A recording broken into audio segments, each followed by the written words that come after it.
got to get YouTube going. Okay. I'm rocking the superhero hair today. That's what we're going to call it. Superhero hair. I'm thinking Dragon Ball Z. Right? Okay. We are just getting started here. I will give it a few minutes for everybody to filter in. This is our Wednesday afternoon CAYA classroom where we talk about the details of each month's theme. January, we worked with the aura. February, we talked about the elements in the body and the channels. Hey, Nella. The channels that the elements move through, as well as which directions the pranas move, and we talked about the chakra system as a whole, both months. And then now it's March, so we are talking about the lower chakras. We're going to talk about the lower chakras in the body, as well as the earth chakra, and then toward the end of the month, we're going to talk about the planetary chakras themselves. So I realized that we can't do an entire month on just this one chakra. So you guys get minor chakra stuff and planetary chakra stuff along with the earth chakra stuff. So everybody filter in. This is a 2-hour class. You don't have to stay for the whole thing. Replays are on YouTube. I am Move with Change on YouTube. So go find me there if you have not yet. I am live there as well right now. Grab your tea, grab your coffee, grab your snacks, grab your notebook. If you don't have a notebook, you can also go to my shop at patreon.com/move with change, and you will find in our shop an inner light map. This inner light map is just a $5 digital download, and it's 4 PDF pages that allow you that give you the different tools for a daily check-in, writing down details of your daily check-in, and then another page that has an image of the body, an outline of the body, so you can do a daily check-in there as well. So you can color things, you can do the visual piece as well as the writing the words piece. And then it has 2 more pages for practice assessment and recording different tools that you are learning. So today we will talk about the minor chakras, the navel center, the vritti chakras, the knee chakras. Next week, we're going to go into the feet chakras, and then we will go into the earth chakra, and then we will talk about the planetary chakras. But again, we're not talking about all of those today. Today, we're just going to focus on the minor chakras. Hello, everyone over there on YouTube. Welcome, welcome, welcome. And then I will offer some tools and some practices.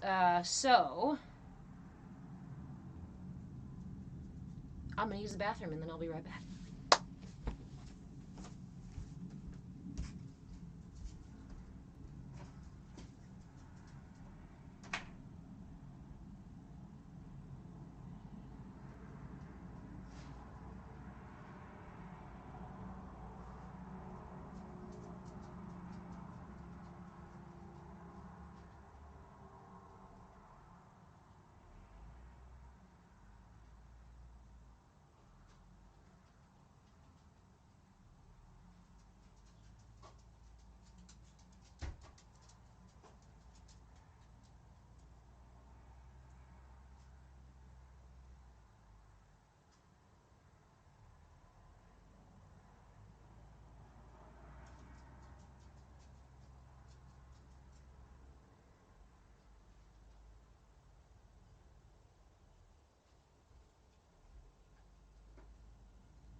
Welcome in, everybody. Hopefully everybody can see the board okay. YouTube, can you guys see the board okay? It looks quite bright to me. I don't know if you can see this side. I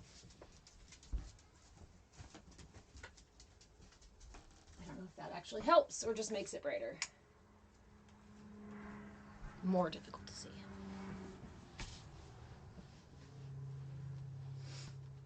Welcome in, share with your friends.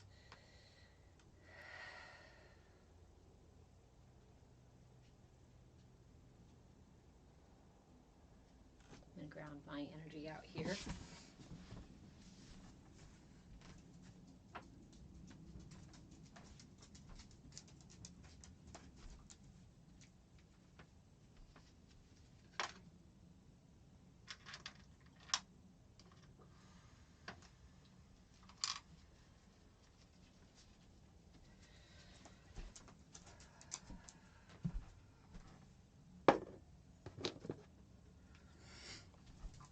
that moment you realize you've had too much coffee today.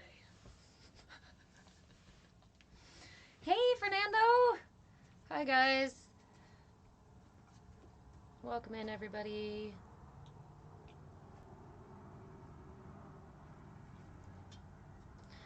Do me a favor and please share the live if you can. If you know anybody who is interested in energy, in their learning about their own energy body.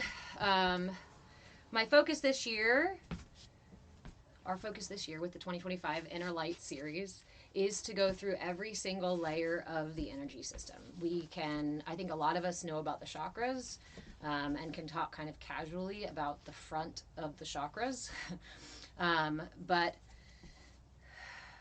the reality is within our energy system are the keys to our wellness, to our balance, to our sanity, to our peace, to emotional regulation, to a sense of trust and a sense of security, to releasing old emotional habits and patterns and even beliefs. So, this year, we are going through the entire energy system so that we can familiarize ourselves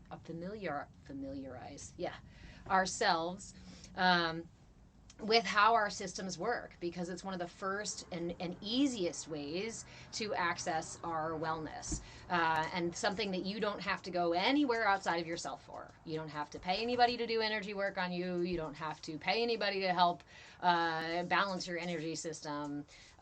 Sure, there are supports. There are people who can support. There are herbs and nutrition things and mudras and mantras and all kinds of stuff that support. And I'll offer lots of those. But the point here, and the point of having that Inner Light map, again, that's on my shop, patreon.com/movewithchange, is it allows you to chart your own energy patterns, to keep track of what tools work for your system, because we're not cookie cutter creatures. And what works for me, based on my energy patterns and my triggers and my emotions and my frequency, may not be appropriate for you. And in fact, there's plenty of times where two very different energies need very different practices. So thank you guys so much for the gifts and the love. So if you follow along this year, we're going to spend the entire year going through the energy system, the channels, the pranas, all the chakras, the fronts and the backs of the chakras, the movement of the chakras. This is your deep dive exploration. I could have put out a big fat text, right? And I would have had to charge quite a lot of money for a big fat book that goes through all of the bits and pieces of the energy system. I realized that that is its own form of gatekeeping, and I didn't want to do that. Information in this space is free. These classes that I do live are free because honestly, knowledge is power. And you have every right to have access to the deep well of personal power that's available within you. Of course, we live in a culture that wants you to ignore those things, wants you to turn your attention outside of that personal power, away from that personal power, so you can buy things. And yeah, you guys know. Yeah. So this is my way of being radical. This is my way of encouraging a kind of revolution, a revolution of self, a revolution of coming home to self in a world that teaches you to look exactly away, to leave yourself behind, to ignore the self and the needs of the body and the mind and the spirit so that you can fall in line with what the external world demands of you. I'm not so keen on that. So in this space, I'm hoping to give you the keys, the cheat codes to unlocking your personal power. And we do that through the energy body, because the energy body accesses all the things, and connects us to much greater things as well as each other things. So welcome in, everybody. Thank you, guys. I thought I saw a question there for a second. Oh, Barb, you're talking about my doggo. He's my ajna, my third eye dog. All right. So we're just going to briefly, I know that every single time I start this class, we start talking about the chakras, and I get really deep into just the 7 chakras, and we spend like an hour reviewing the chakra system, the basic chakra system. I'm going to try to steer away from that, and we're going to spend the first hour mostly talking about the minor chakras. But I do want to briefly touch base so that we're all on the same page about how the energy system is structured. So, can you guys confirm for me, is this what is it called? From the window, glare from the window. Is this causing a problem for anybody? I can close the window if necessary.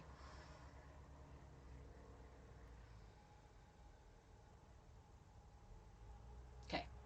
Everybody can see okay? Great. If you can't see something, ask questions. If I mention something that, please feel free to throw your questions out at any point during class. All right.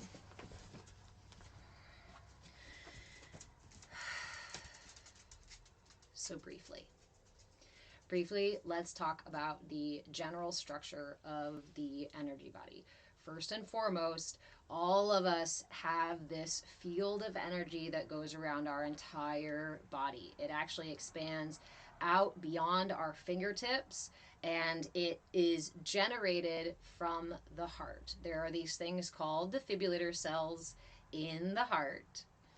And the defibrillator cells are actually the electromagnetic generator for the toroidal field of energy that goes around our entire body, right? And there's a bunch of different ways that that energy moves. But when we're focusing on the 7 chakras, chakra means wheel. Why does it mean wheel? Because it turns, it spins like a wheel. We have, how does that structure work? We have our crown chakra at the top of our head. We have the third eye chakra at our brow. We have the throat chakra here at the front of the throat, the heart chakra here at the center of the heart, the solar plexus here in the middle of the belly, the sacral chakra below the belly button, and then our root chakra, which if you're sitting down, you're sitting on your root chakra. So the root chakra and the crown chakra are the top and the bottom of what's called our Sushumna channel. That's the central energy channel. I like to think of it like a straw or a flute, because then we have these energy centers on the front. And these ones, right, I said top and a bottom to our central energy channel. Then our chakras have a front and a back. My third eye chakra is the only one that's a little bit different, because my third eye chakra is, front is here, the back is down here at my pineal gland. So that's going to be a 45-degree angle for that one chakra. The root and the crown are the top and the bottom of my system.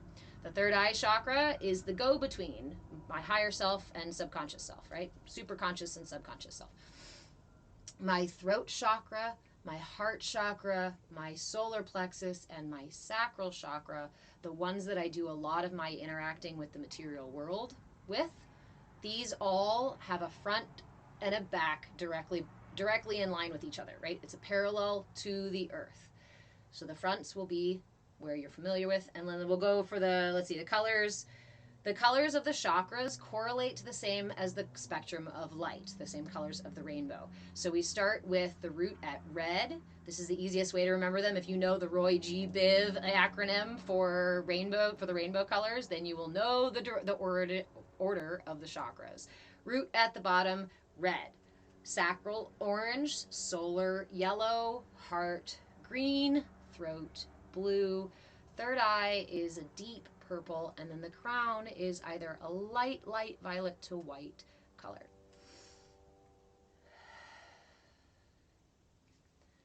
Then we have our nadis, N-A-D-I-S. These are the minor energy channels that move, that allow the chakras to move, that dictate the spinning, the motion of the chakras. You can imagine these like pulleys. So the pulleys, these nadis, actually go between the third eye chakra and down to the root, and they intertwine in between each of these. Yes, you'll note that the nadis do not connect to the crown, but they connect to the third eye and then roll through each of these other chakras. Just a thing to note, right? So this is going to be a really helpful piece for remembering which of your chakras are primarily yin, feminine energy, lunar energy, or yang, masculine, solar energy. depending on, this is a pulley system, so for those of you who are visual, this should work pretty well for you. I struggle to draw it, so I'm sorry, I'm not going to draw it for you. So you've got your right hand is your solar. This is called the Pingala, the minor nadi, the solar energy. This is the pranic force, the upward force, energizing force of energy. That's your right side. The left side is our lunar passive yin resting energy, and it's called the Ida nadi. Pingala nadi, Ida nadi. If you bring these both up to your third eye, you can do this with me. If you bring them both up to your third eye, think of how the right, the Pingala, is going to lift up, and the left is going to pull down.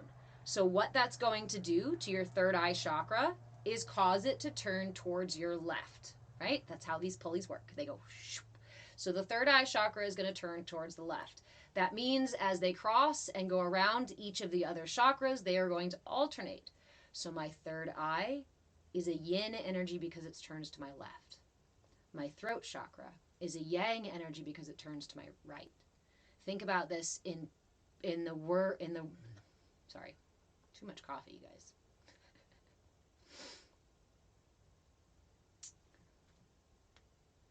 Power of light within us. Hey, friend. If you guys are experiencing lag, please let me know. I will move into the living room. I know we've had a little bit of problem with lag, so if everybody else is noticing, I will relocate here real quick.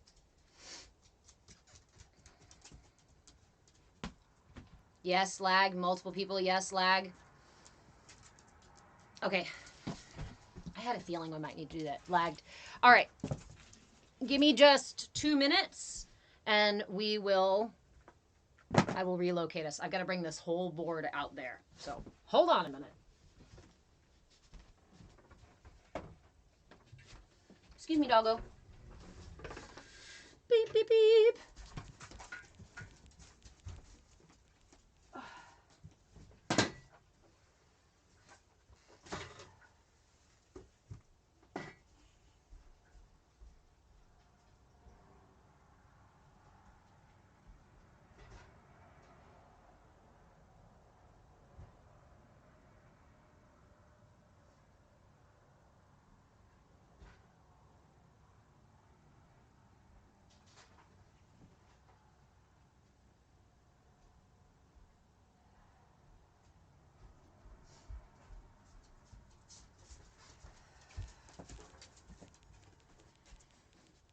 Tell me I should probably not bring my coffee with me since I'm already zinging.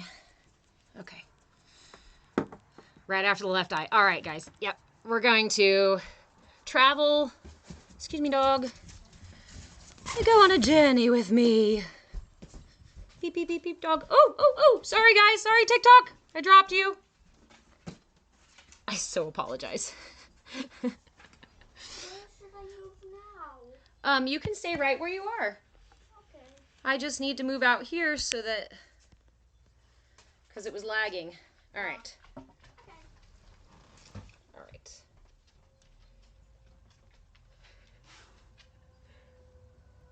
Okay. Hopefully we will have better connection here. Give me a moment to make sure that we are level. I should have known. I tried to move us into a better spot, into a whole room that was just for classes, but c'est la vie. You're very welcome. Thank you guys for letting me know. Okay, let me get my chair.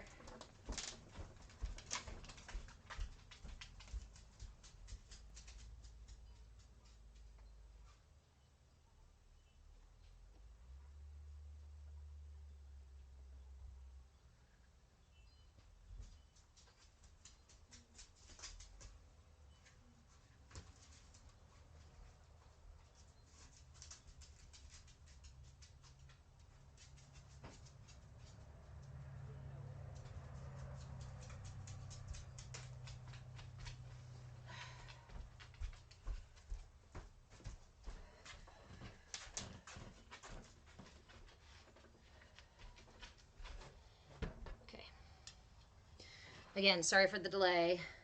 No lag on YouTube. Just FYI, guys.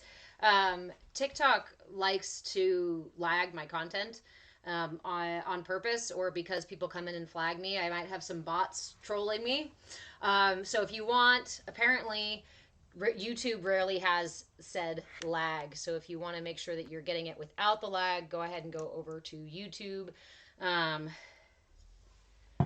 TikTok dings me for, yeah, all kinds of stuff because they don't want you to have this information. Maybe it's not exactly that nefarious, but it's also that nefarious. All the sensationalized content is all over the place, but the stuff that's actually helpful and useful, can't have that, you guys. So, how are we doing there, YouTube?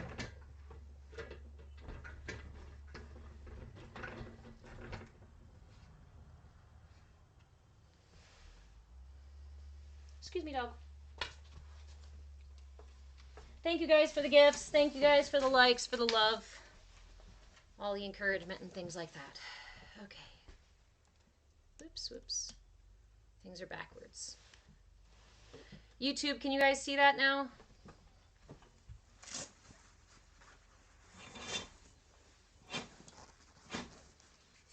Yeah, but is that too dark now?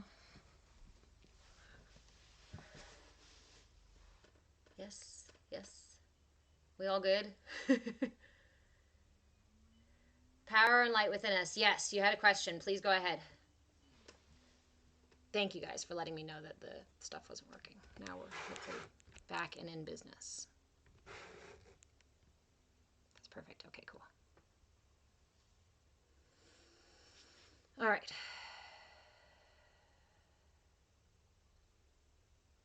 Let me scroll up really quick and catch where we were.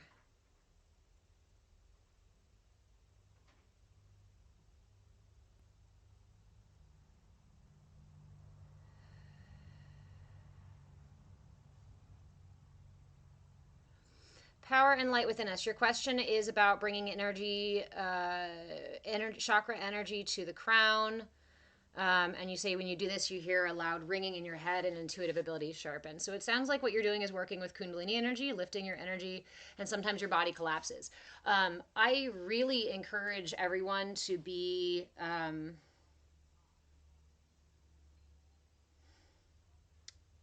do I want to say it without being fear-mongering? There are... start simple. Start simple. If you are doing any kind of practice and it is causing some overwhelming response in your body, in your emotions, in your energy, right? Pause. When you're working with the energy body, this is not a no pain, no gain kind of space.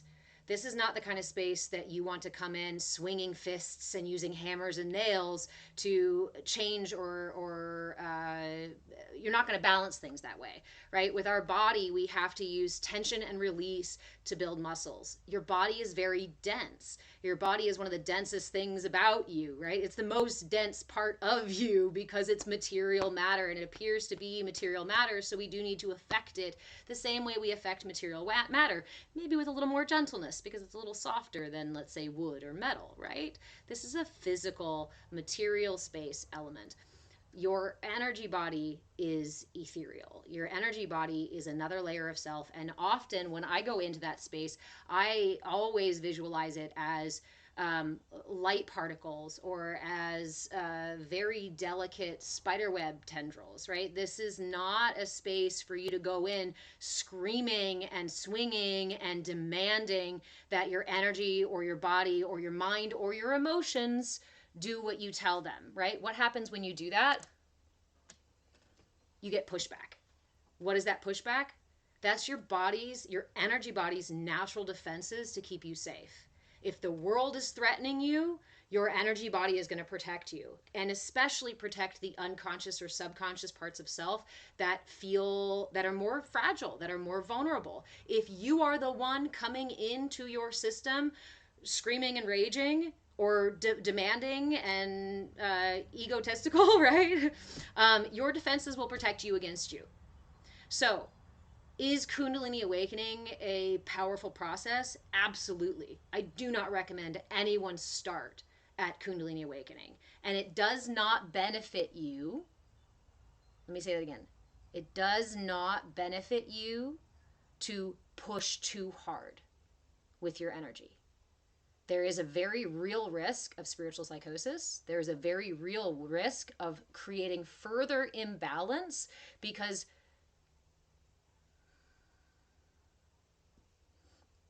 most of us lack trust with ourselves.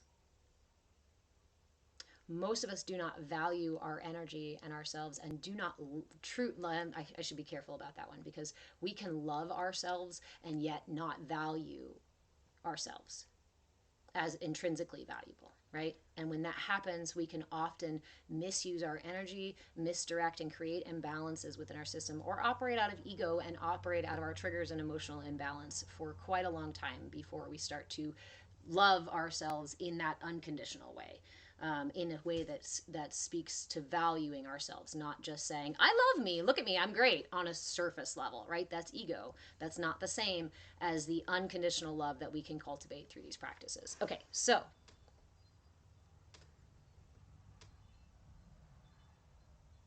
hey Moses, love you. Thank you guys for the follows. So, power and light within us. Why is your body collapsing? It's too intense for your body. That's the biggest thing. If any practice you use, and how do I want to say that? This is about building trust. Okay? So every time you do these practices, I encourage you to, when you find tension, this is the important piece. When you find tension, when your body tenses up, when you lose control of something or your emotions start to get super aggravated, when those things happen, I encourage you to pause and just check in. Drop the practice, drop the mudra, drop the all of it, and just pause for a moment and hold space and ask yourself. This is how we build trust with like our friends. You know, we're bringing our friends on an adventure, off-roading out in the woods, and your friend starts to tense up and look scared. Do you keep going and laugh at them? Maybe. Or do you pause and say, hey, are you okay? Are you still enjoying this? And if they say no, are you going to say, well, screw you, just hold on, we're going to go through the rest of it? Or do we say, hey, all right, well, let's go ahead and take like a nicer road, or I'll go a little slower, right?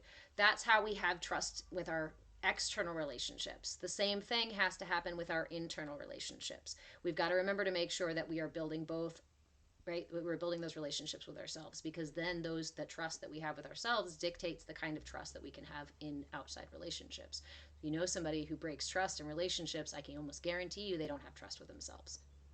Not on those deeper levels that we're talking about in here.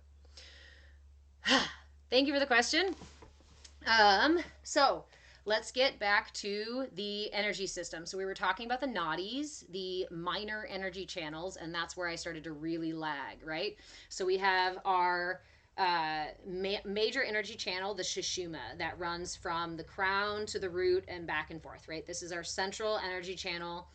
And then we have the minor energy channels called the Ida Nadi, which is the lunar one, your left side, and the Pingala Nadi, which is the right side. This is the solar upward energy and then lunar downward energy. Sorry, I'm trying to stay in camera, but both cameras are a little bit different. So, thank you, friend. Thank you.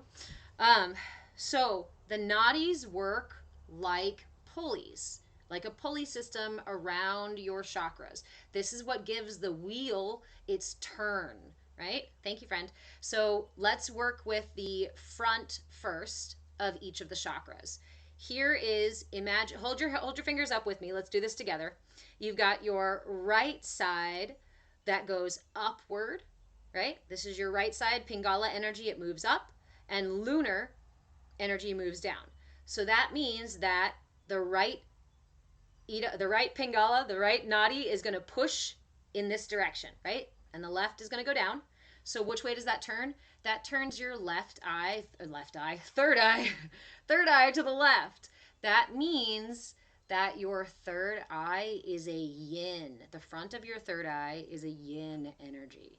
When the yin energy, receptive energy of our third eye is out of balance, it's going to affect our ability to receive wisdom and whatnot, okay? And communication from those higher selves or to those higher selves. That means we go down to, just like a pulley system, let's move down to the throat chakra. That means that my throat chakra is going to rotate to the right. This is a masculine energy. This is a yang energy. This is a forward, open, expressive, outward energy that we express. This is our center for creativity. This is my center for truth, my ability to speak my truth, know my truth, as well as my ability to receive other people's. Now, for that, well, no, don't. We're going to focus on the front here. There's so many pieces, sometimes I get sidetracked and we go around somewhere else. But I'm saying focus today, I really am. So then my my yang throat chakra goes to the right. That means my heart is a yin energy, goes to the left. Solar plexus is a yang energy. This is my ego expressive, right? This is my receptive, compassionate. Then my sacral, also a yin energy, goes to the left. This is my center for movement and nourishment. Then and then the root chakra moves to the right. Right? There is a masculine and feminine aspect to each of the chakras as well. So we got the front of the chakras, which means that the back of the chakras, just like the two hemispheres of the earth, they turn separate, different directions. So the front of my third eye is yin energy. It's receptive. It's lunar energy. The back of my third eye, down here by the pineal gland, is masculine energy, is yang energy. My heart, the front is yin, the back is yang. Why do these matter? Say I've got issues with my upper back. Is that the receptive part of my heart? The compassionate, I'm giving and loving and open-hearted? No. That's the back of my heart. That's my yang energy. Can actually point out a way that we are not, let's say, supporting our self-love through positive boundaries. Literally the stabbed in the back kind of thing, right? Kind of energy. That can be imbalances or pain or physical discomforts that we experience in the body. Hey, Faith, thank you. So the same thing with our solar plexus. This is a yang energy, which means it turns to my right.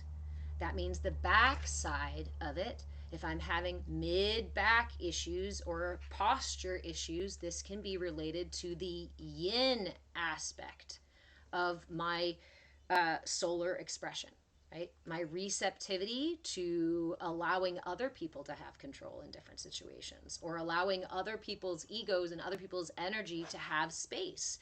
If this is really big and open and expressive, I try not to use the word excessive, but if it's really expansive and pushing out a ton of energy, then I'm going to push for control in situations. I'm going to be focused very much on my ego, my wants, my needs, and I'm going to put myself as the authority in situations, even if it's not really warranted, right? That's an unhealthy solar plexus out here pushing energy out. That means that I'm not receiving energy quite as well in my low back because I'm not making space for other people to have those. This is not a balanced chakra. So our body, remember your physical body is the check engine light. It can tell you, hey, something's out of balance. You guys know the stack of stones you might see when you're out on a walk or pictures of or whatever. We balance the stones just right. Thank you, friend. Just right in a stack so they don't fall over. Well, that top stone on the cairn is the body. Because if any other layer of self is out of balance, the body whispers and then it screams, right? You know, the longer you ignore the whispers, the more it screams. But when we treat the physical body all by itself and no more and don't go any deeper, oftentimes it's just treating the limb, right? The tiny twig on the branch, on the tree, in the hole, in the ground, and the green grass grows all around and around. It doesn't get to the root. It doesn't get to the root. Our body is just a manifestation of the symptoms of usually deeper energetic things. That's why I like the energy body, because we can address those things at a deeper level, at the root level, at a frequency level, right? All matter, everything in the universe is all matter vibrating at different frequencies, right? Or not matter, it's just energy. It's vibrating at different frequencies all throughout the entire universe. So you are just a manifestation of that, and honestly a really dense one. I love to use that term. I was it's one of those things that really is laughable to me. We experience ourselves as extremely dense because the vibration that creates our physical body is a very dense vibration to create physical matter. Hey Tony, how are you? And when we look at the universe, the amount of physical matter in the universe is actually just a fraction of what is available in the entire universe. More than anything else in the universe, it is what we call, non-matter or dark matter. I think there's all kinds of terms for it and things like that. It's energy. It's vibration. So,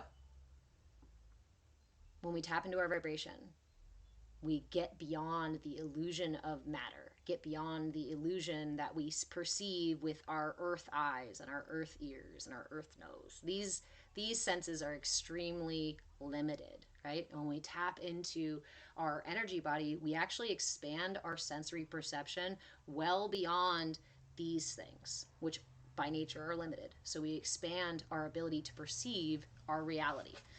All right. Hey, Brian. All right, see you later, Otis. Okay, so let's finally, hey, thank you, friend. Let's finally get into our lower chakras. So we've been through the whole 7 chakra system. We talked about the front of them. We talked about the back of them. We talked about the major energy channel, the Sushumna, and we talked about the minor energy channels that wrap around each of our other chakras. So now I want to talk about the lower chakras. All through March, we are going to go through the, can you see it behind me? Which way is it? We're going to talk about the minor chakras today, the feet chakras next Wednesday from 2 to 4 p.m. Pacific time, the earth chakra, the earth star or the earth chakra after that. And then the last week of March, we're going to talk about the actual planetary chakras, the chakras locations on the planet itself. So lots of fun stuff. And I promise to offer tools every single week. Okay. So we have several minor chakras. We're just going to talk about some of them today. And let me adjust here a little bit so you guys can see. The flipped mirrored camera is really throwing me for a loop. So if you guys see me just wobbling, I'm just trying to find the camera. All right. So we have, as mentioned before, when we talk about our lower chakras, we're talking about the chakras outside of the sacral, which is below your belly button and above your pubic bone. Take your fingers like this, your pinky and your thumb out, make your chakra. Put your thumb in your belly button and your pinky at the top of that pubic bone right there. This is your sacral chakra, okay? And within this space, around the sacral, you actually have 3 minor chakras. One is directly inside the belly button. This is where your umbilical cord used to be. And this is called the Hara chakra in Sanskrit. And this is literally our umbilical cord to the universe. Hey, Zach, thank you. Literally our umbilical cord to the universe. This is also the place where we hold a lot of our emotional baggage, so to speak. This is both where we receive nourishment to the universe, where we feel supported and taken care of by the universe. And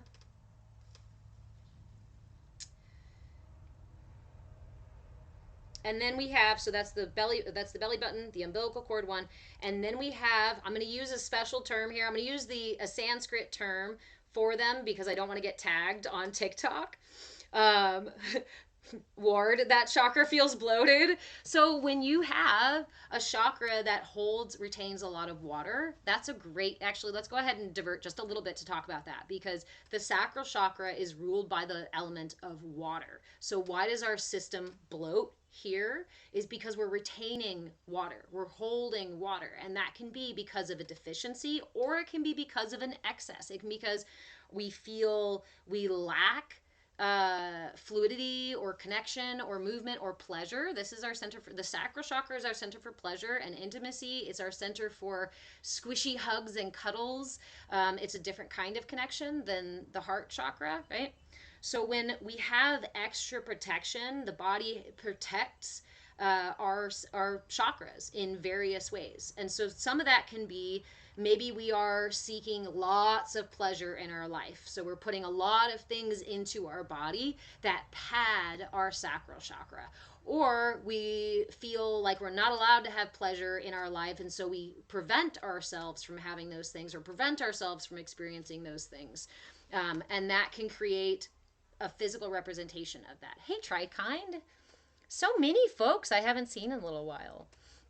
Okay, so we've got our belly button chakra, right? And then we have minor chakras. And then we've got the vritti, which just means movement or fluidity. These are our... I don't want to get tagged on TikTok for the things that I'm saying. So these are associated with our reproduction. Maybe that word won't get flagged, right? These are in different locations depending on the biology of how your body was created, how your body manifested in this lifetime, right? For the more masculine, they're going to be a little lower. For the more feminine, they're going to be a little higher. These are our chakras for... I need to slow down because my coffee was way too... This is our creative force. We have a creative force up here, and this is more conscious creative force. This is my ability to express and create and bring things, speak things into creation, sing, talk about the things, share my ideas, right? This is a very yang energy of creativity. Then there's this yin energy of creativity. The way that I experience abundance in life. Abundance is connected to creativity. Abundance is connected to our ability to be able to see opportunity and the availability of that creativity, the creativity of the universe, to tap into that creativity for our nourishment, for our comfort, for our pleasure, right? Just being able to observe the creativity and to dip into that... we might call it child sense of wonder. That's down here in the sacral chakra as well as in the vritti chakras, which again are located higher if you are biologically feminine, right? Depending on how your body was constructed when in utero, or they'll be lower if you are biologically masculine. So these are associated with fluidity, with our creativity, with our sense of nourishment, with our passions, with our desires, with our emotional energy. It's considered one of our batteries, right? This is our ability to rest and rejuvenate in our resting state. This is the yin energy of my battery, whereas my solar plexus is the yang energy. This is my ability to get out and do shit, right? That's my solar. But I'm down here in my sacral talking about my ability to receive, to enjoy the simple pleasures in life without throwing myself out of balance and going and chasing after pleasures. So you can see that manifest in the physical body. And it's not the same for everybody. So this is not to say, I'm not trying to give the idea that if you are a larger body type that you have block chakras. That's not at all what I'm saying. There are so many factors that go into different body types. I'm not going to make that blanket assumption because it's not true.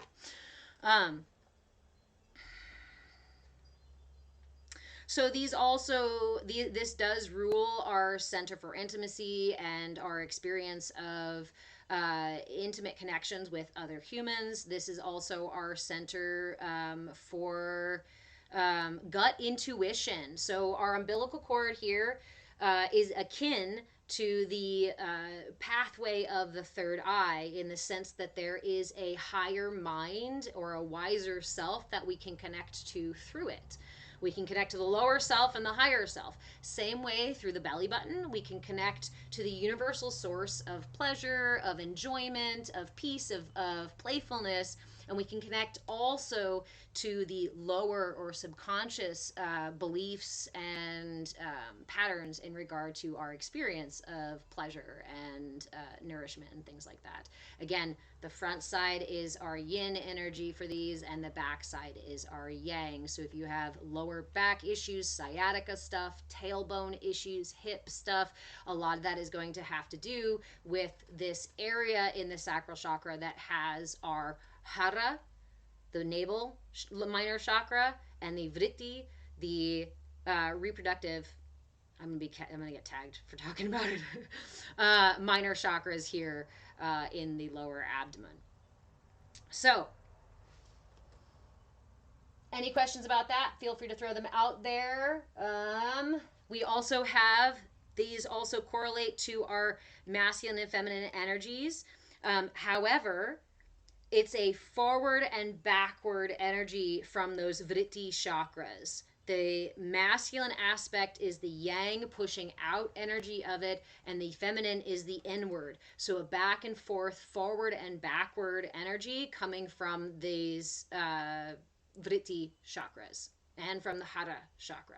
When we move down into our knees have minor chakras in them. The vortices are depicted usually in the knee itself. You do have minor channels in the knees. And then when you have healthy, balanced knee chakras, they manifest into a center chakra, one between the knees. That's what you're seeing here. My camera's mirrored, so I'm sorry, my hand floats around. So these are the vortexes within our knees that go right through the kneecap into the back of the knee.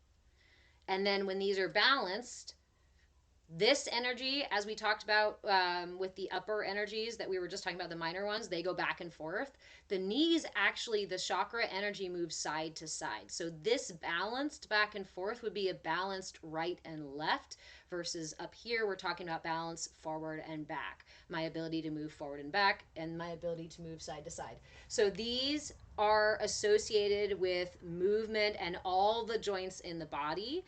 These are, thank you guys for the shares, for the loves, for the gifts, for the likes. I love you guys so much. Thank you. Your knee chakras are specifically associated with your spiritual path, with your path in life in general, and your ability to find center on that path. I can't find center on the camera. Find center on that path, and our ability to continue moving through. So think about it this way too. The right side is your forward motion, right? Is our upward motion, is our yang energy, and the left side is our feminine, our yin energy. So my right leg and any issues with my right knee are going to be about my ability to step forward and continue on my spiritual path, or on for my purpose in life. My ability to show up in a situation. How do I put my best foot forward, right? How do I move forward? That is going to be the question of your right knee. So right now, if you've got any issues with your right knee, ask yourself, how am I showing up in life? Am I willing to accept the challenges that life is offering me? Am I willing to continue moving through life? Am I open to change, even if it may be difficult or not? Soul Notes by Tiffany. Nice. Hi, Tiffany.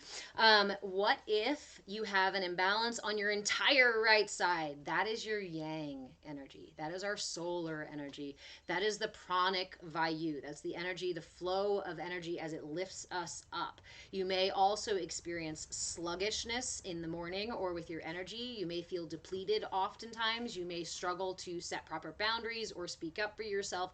Any of the yang expressions of our body, if you feel a lot of issue or difficulty or tension or out of balance stuff on your right side, focus on your outward, upward expressions. Your ability to show up, your ability to speak your truth, your ability to set boundaries, your ability to wake up in the morning and get shit done. Kyle, you have a bad left knee. We're getting right there. That's all that energizing solar energy, right? So one of the things that you can do, a simple energy healing technique, is to simply lay your hands on your knee, right or left knee. If you're doing it with the right knee, I would put your right hand down first, left hand over top, obviously opposite for the other knee, left on bottom, left on the knee, right on top. And just whisper sweet nothings to your knee. It might sound silly, it might sound benign, but I guarantee you, if you start making these really simple, almost silly practices part of your regular habit I guarantee you're going to notice some shifts. We can speak to our body. Our body speaks to us. It's an exchange, it's a conversation we can have.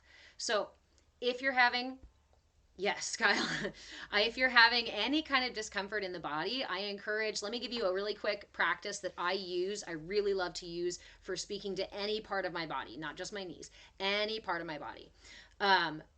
It's called non-dominant hand or non-dominant handwriting. So you use both hands. You'll use your right or your dominant hand to write down whatever issue you're having. Let's say, Tiffany, it's the right side of your body. So use your right hand and say, whatever the heck is going on my right side of my body, I don't know why. Where should I start? This is so much, I'm so exhausted. Just let yourself free form write about whatever's going on with the right side of your body.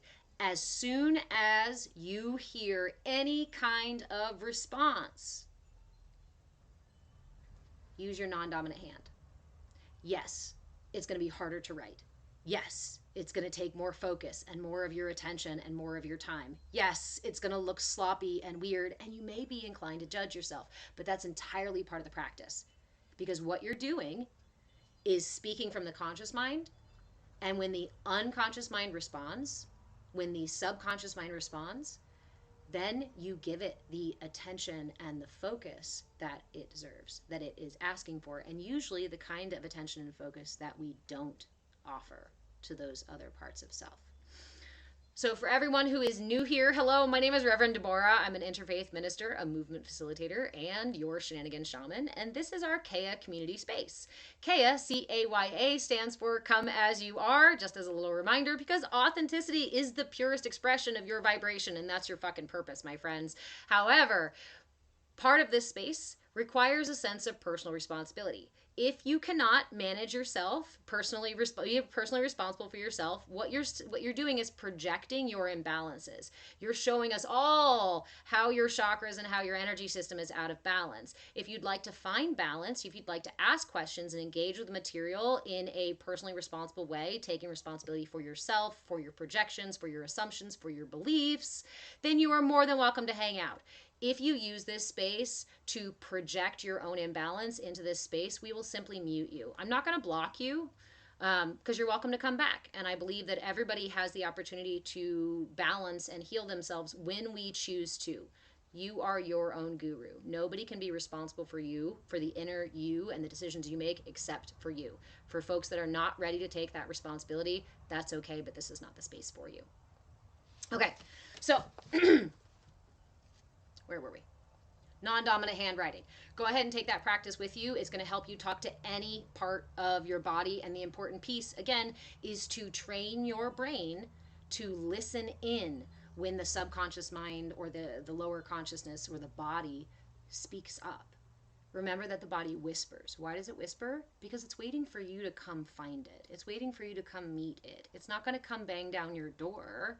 Some parts do, right? When our energy or when our manifestations become more and more in our physical body because we're ignoring them. Yes, eventually it gets louder. But the reality is that when we meet ourselves in those spaces, when we offer ourselves the quiet space, the trust and the vulnerability to listen in and then to trust the things that come up, we rebuild a trusting relationship with ourselves that then dictates our ability to have trusting relationships outside of us. It's profound. So give it a shot. Now we'll move over to the left. So the left side, your left knee is your yin energy. Hey DJ, how are you? Your left knee is your yin energy. This is my receptive energy. This also means my ability to rest.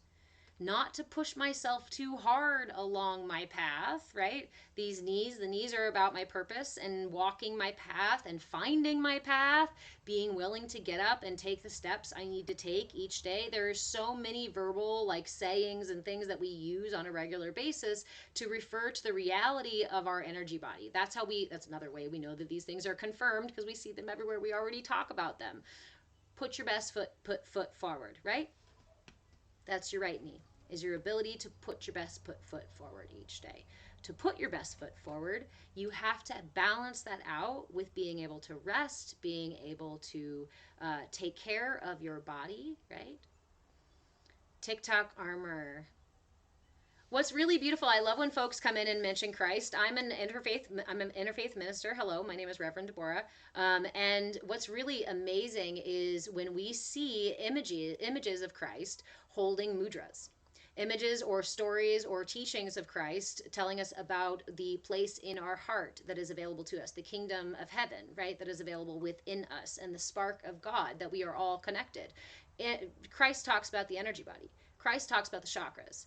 Christ understands and has been teaching us about the flow of our energy. And so, for those of you who have run into the argument that energy work or chakras or anything like that are in some way the opposite of Christ's teachings, I am here to tell you they are absolutely not. It is absolutely things that he taught and continues to teach through our energy body and through his existence in our energy bodies, in our hearts. He exists, or that energy, Christ consciousness, right? Because Jesus, Yeshua, was an individual. Christ consciousness is a state of being. Christ consciousness, hey, you got to go that way further, please. Nope. Okay, sorry. No kid on screen. Is my music too loud? No, not at all, honey. Good. Thank you. You're welcome. Okay, love you. Love you. Okay. Christ consciousness is a state of being. It is akin to our self-actualization. It is us vibrating at the highest frequency that's available to us in each moment, right? And the process of finding our self-actualization and living within that kingdom, within our hearts, within ourselves, is aligning with our true purpose and is the understanding that God lives within us. One of my favorite gifts that I have received in my journey was the realization, after being raised a Catholic, was the realization that God does not exist somewhere outside of me, somewhere up in the ether in some kingdom in the heavens or what have you.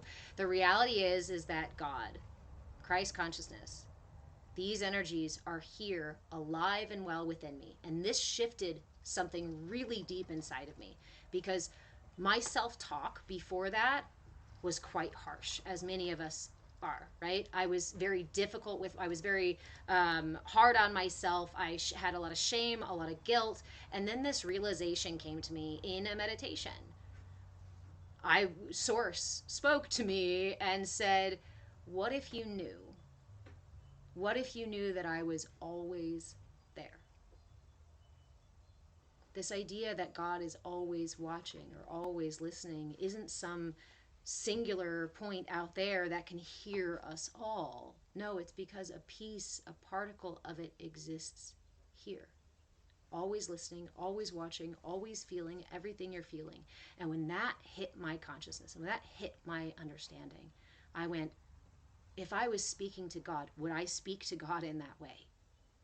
If I was stood before Christ, would I shame myself in the same way?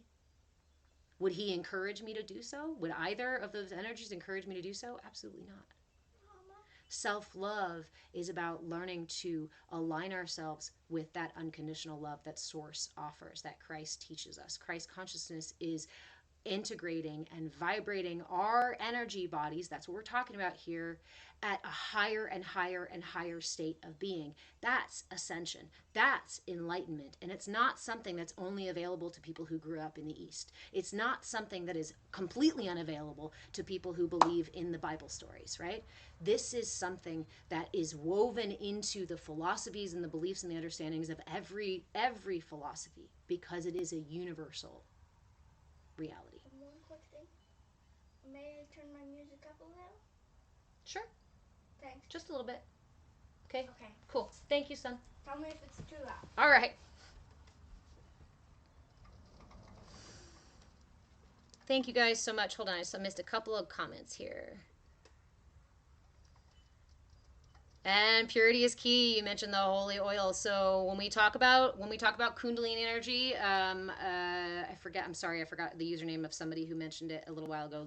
Power of light within, had mentioned energy rising within the body. When we talk about Kundalini energy rising and reaching the snake uncoiling and coming up our spines, that comes up and taps into the pineal gland. That's energy from your root, from the feminine of our body, from the material world, reaching up and connecting to spirit, to our source of Christ oil, of consciousness, right? that then descends from the pineal gland. So the Kundalini energy comes up, and the Christ oil then begins to drip down into our spine. And this is where we reach higher states of consciousness, because our consciousness is not just existing right here, it exists in an expansive way all around us. One of the gravest things that they've done in the West is to tell you your only point of consciousness is right here. And you should only believe what you see with your eyes and hear with your ears and smell with your nose and taste with your mouth and touch with your hands. That's it. That's all that's available, they say. But that is akin to putting a viewing box in front of your eyes or over your head and saying, okay, this is all there is.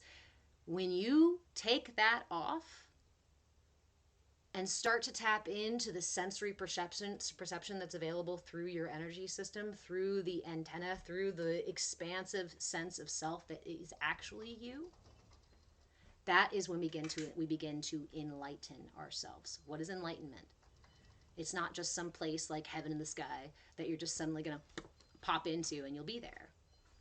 Enlightenment is the process of bringing light, the light of consciousness, deeper and deeper into the self. Understanding the finer and finer layers of reality, right? Are you guys experiencing lag? I apologize. Sometimes TikTok lags my stuff. As soon as I say certain words, they're going to start lagging my stuff. So for anybody having issues over on TikTok, we are live over on YouTube as well. And apparently it's much better on YouTube. Why? Because it's not my internet, it's TikTok. TikTok does not want you to have this information. TikTok doesn't takes the stuff down and tells you, no, this is bad. Either that or I've got trolls flagging me because they don't like the way that I speak, and that's okay. That's just more chakra imbalance. There's just energy imbalance. That's projection. And remember, everyone, replays are on YouTube. Replays are on YouTube. Yes, I am Move a Change on YouTube. Please go follow me on YouTube. That's where the replays always go. I try to always be live on 2 platforms because YouTube doesn't lag my content. They just don't share it. TikTok lags my content and doesn't share it and flags me for it.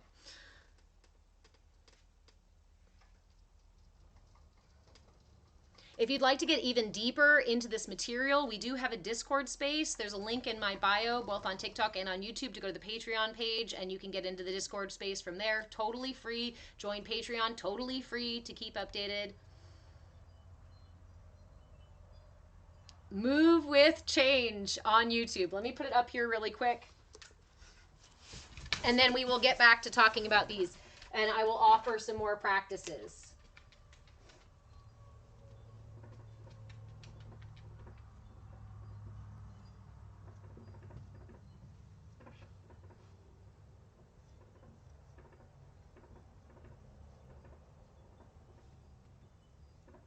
That's supposed to be an at.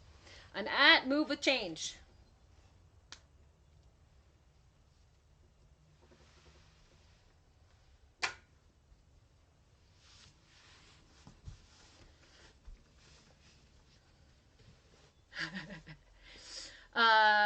So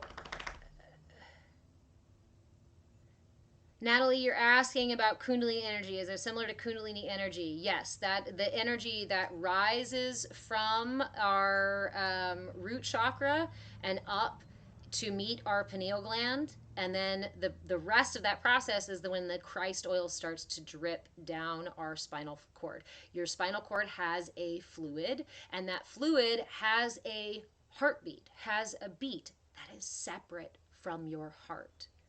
One of my favorite meditations is to tap into that fluid in my spinal column and adjust my perception so that I can perceive that energy, that heartbeat in myself. This is enlightenment, right? If I just turn on my simple understanding, I'd say I have a heart and it beats, right? And maybe I just know it goes bump, bump, bump, bump, bump. As I listen closer, I hear that third bump, bump, bump, bump, bump, bump, bump, bump, bump, bump, bump, bump, bump, right? If we're very simply talking about it, if we're talking about it very, very simply, we'd say, oh, my heart. Oh, what happened? Do you have something stuck in your paw? Oh, sweet boy, I'm so sorry. What's the matter? What's the matter? Can I see? Can I see it? What happened?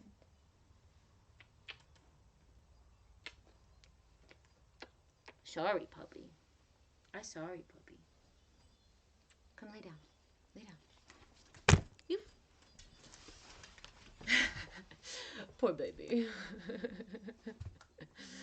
That's Ajna. Shelly, you can't find me on YouTube. I am Move with Change on every platform that I'm on. I'm not on a lot of platforms, but I am the only Move with Change on YouTube, on TikTok, on a couple other places, and on Patreon. Those are the most important places.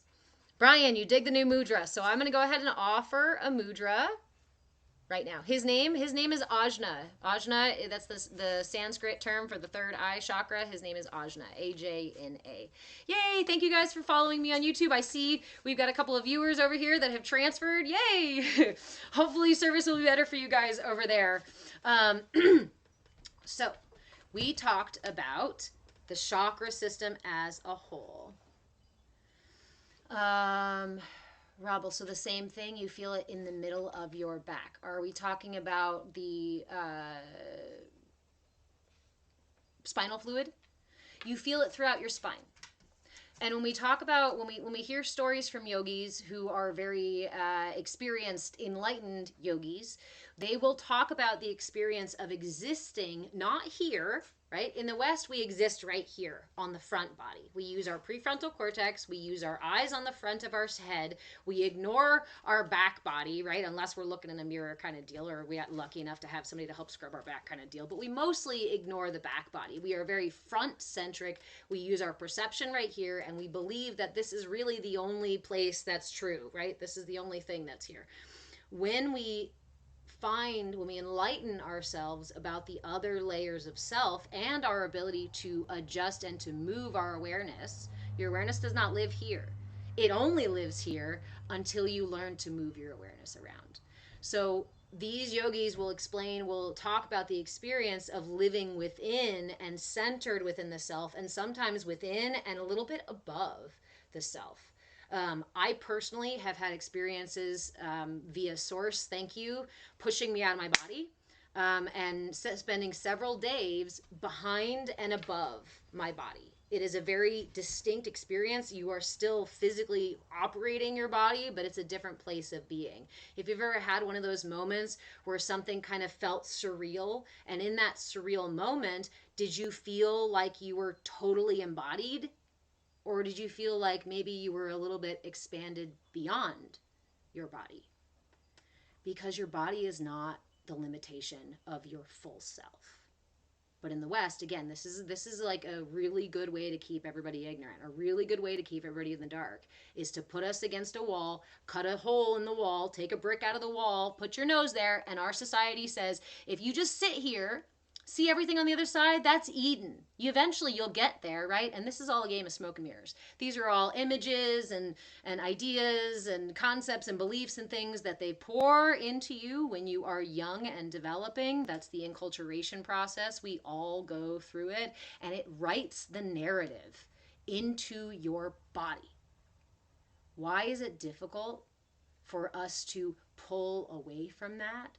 Because it's physically written into our being through our earliest experiences. And I'm not talking about, just trauma, people who are traumatized have it. No, all of us. If you were born on this earth, you went through a version of enculturation based on the place you were born, the people you were born to, the language you were born into, the culture you were born into. All of that stuff is going to be written into your physical body and your energy body and your ego body. That's how your egos manifest. That's how your beliefs manifest. That's how our thought patterns and our emotional patterns, all of these things are determined, forged, initially wired. The way I like to think about it is we're born into this reality and we have a vessel to build. This is my vessel, but I'm not fully conscious. So who is building my vessel? My parents and my teachers and my friends and my family and community and my religion and all of these different parts of my experience, right? Those are the external pieces. That's the nurture part, are going to interact with my unique energy signature. That's the nature part. I'm not born a blank slate. I am born at a particular time with a particular energy, with under particular stars and moons and all those things. Yes, that is how we can help determine our energy signatures. And that's why two people who grow up almost exactly the same may turn out very differently, because their energy signatures, their nature was different, and so is going to interact differently with those external things. So during those earliest experiences, all of these things get built into my system. And I can spend the rest of my life with my nose to the wall, praying and hoping that society will eventually deliver me the promise at the end of the rainbow, the pot of gold at the end of the rainbow, right? It is a grand misdirection. It takes you out of your sense of self. It leads you directly away from your personal power and your personal strength. It leads you away from the opportunity and the wisdom available to us in the real world. It's the illusion after the illusion after the illusion that says, stay here and don't go anywhere, and I promise someday we'll reward you. The whole time, our energy and our time and our attention is being harvested to hold that fucking wall up. That's all you're here for, is to hold that wall up so that those on the inside can benefit. Anyway, so this is, like I said, this is my radical movement, right? Is to show you all how this system works, because as I started to more deeply understand this thing, I started to look away from the wall. Thank you, Shelley. I started to look away from the wall and turn around. And what happens? If your entire family, all, and your whole community all has their nose up to the wall and they're saying, no, no, no, this is the truth, this is the truth, this is the truth, this limited thing is the truth, then you look like the strange one. You look like the one who's lost it, right? And that's how flying monkeys work, right? You're the odd man out because you're not believing in the illusion. What's wrong with you? It's crabs in a bucket. They'll tell you to turn back around and look at the wall. So for a long time, I ran away from the wall and don't fit in society and struggle sometimes with different kinds of relationships and whatnot, because I've got to find people who are also crazy enough to run away from the wall.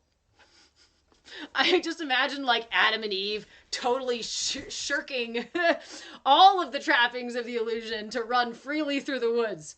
That's this guy. Hi.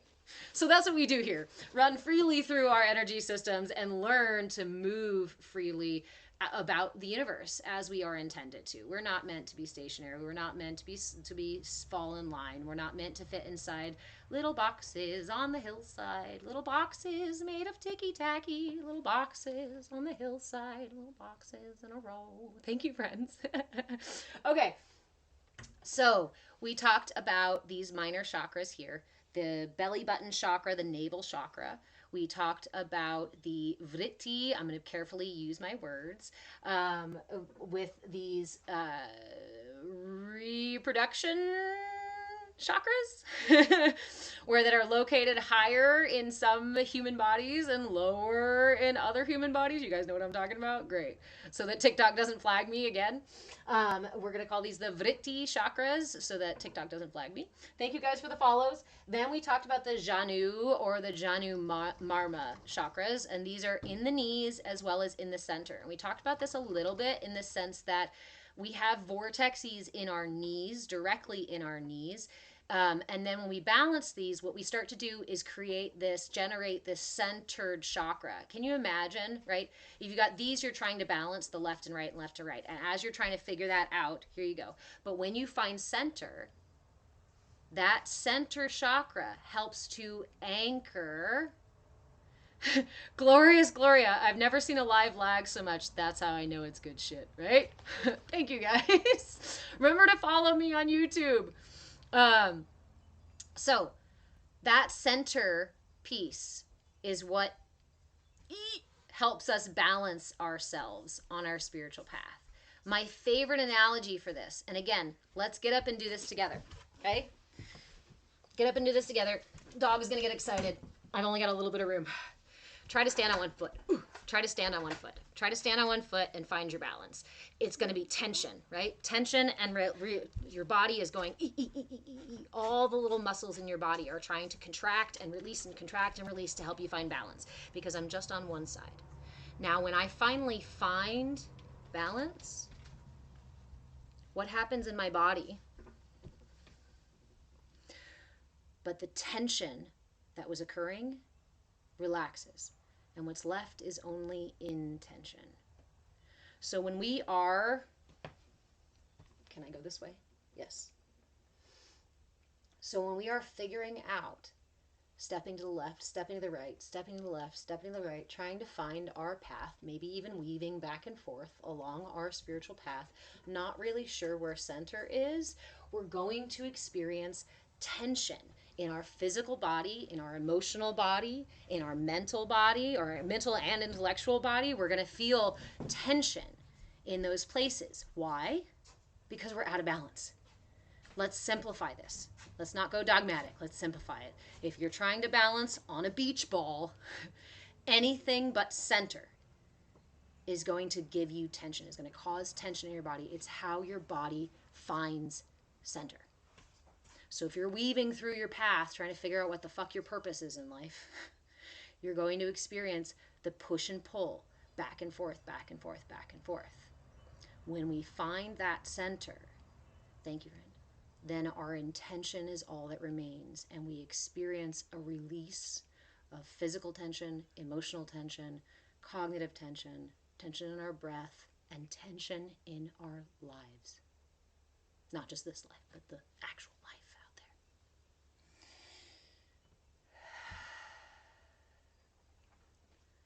My coffee is still zinging through me. I threw myself out of balance today with extra coffee. All right.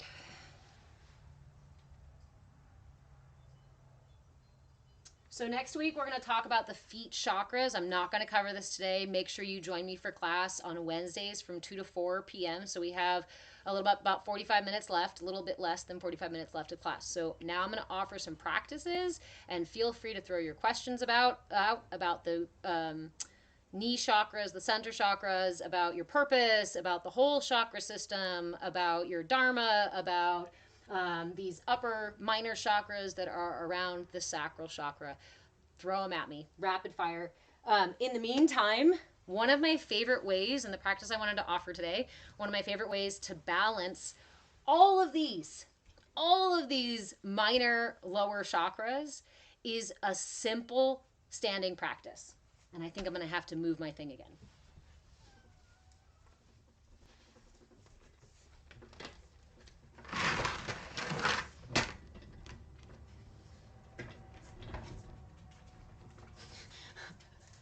It's a bit funky today, guys. We're trying to make sure that we have enough, the live is not lagging. Okay, so if you're experiencing lag over here on TikTok, come over to YouTube. It's not experiencing lag because YouTube is not hiding my content from you.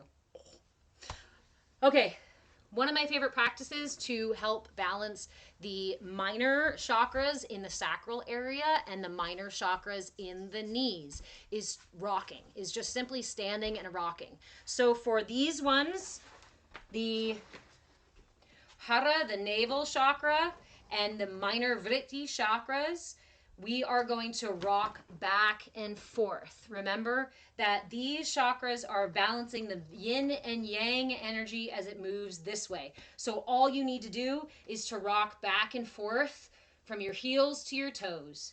Back and forth from your heels to your toes. As you do so, try to keep everything else nice and loosey-goosey, flexible. You can even offer yourself some wiggles and then go back to rocking back and forth. See if you can create a nice soothing rhythm here. You could even match it with your breath if you want to go slow enough.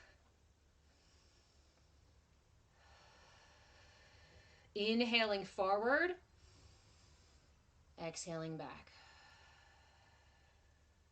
Back and forth. So this is going to balance the 3 minor chakras that we talked about here. Okay.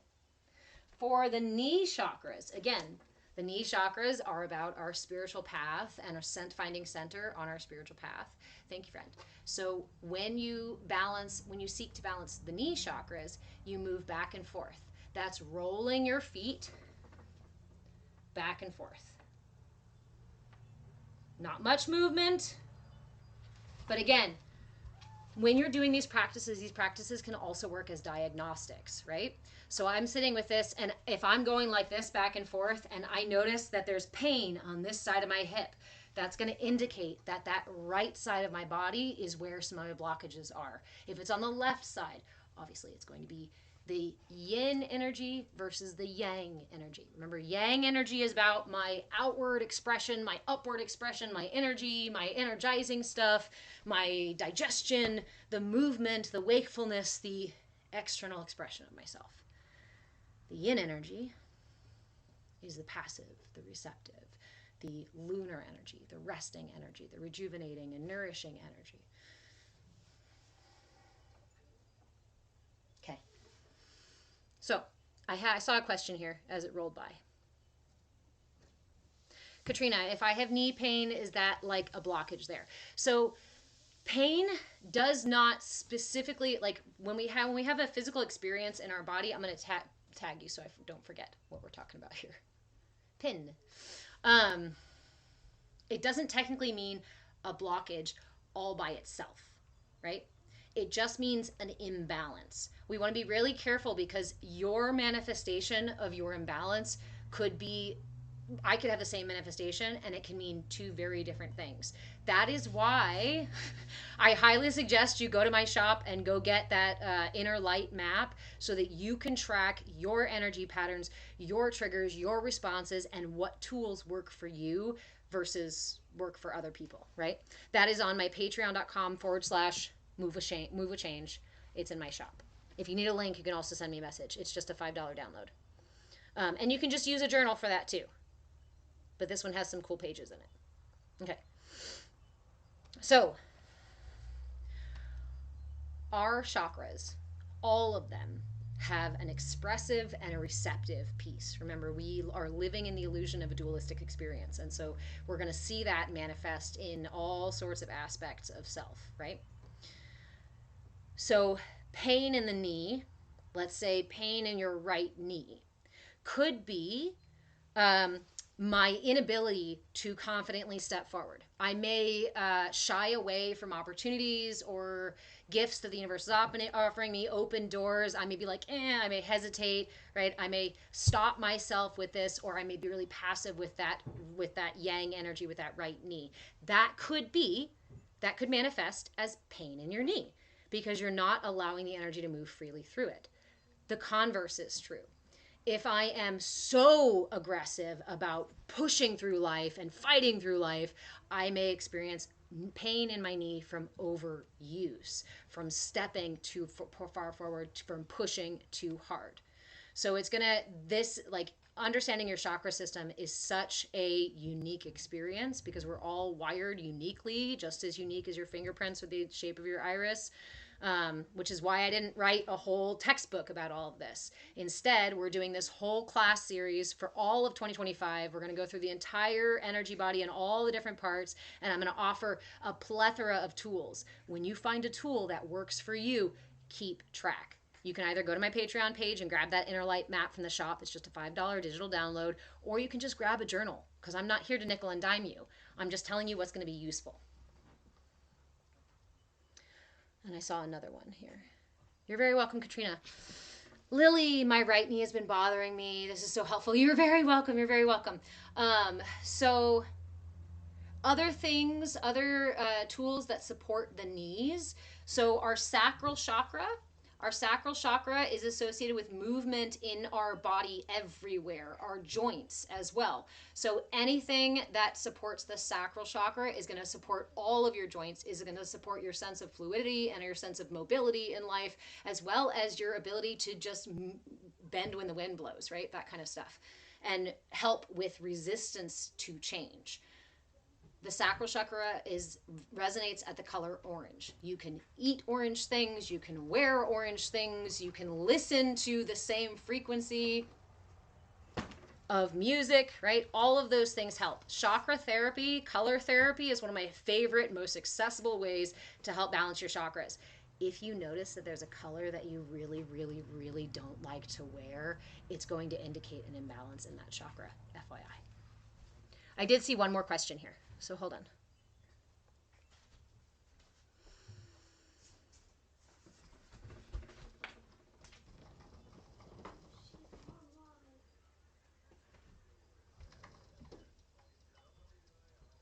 Maybe I didn't have another question. If I missed your question, please let me know. Or just ask again. I try to keep up with them. Crystal, so the question is, wear it more if you don't like that color. If there's a particular color that you don't feel comfortable wearing, you could just start wearing it. And that could be helpful. It could also be too abrasive to your system. Okay, so let me give an example of this. My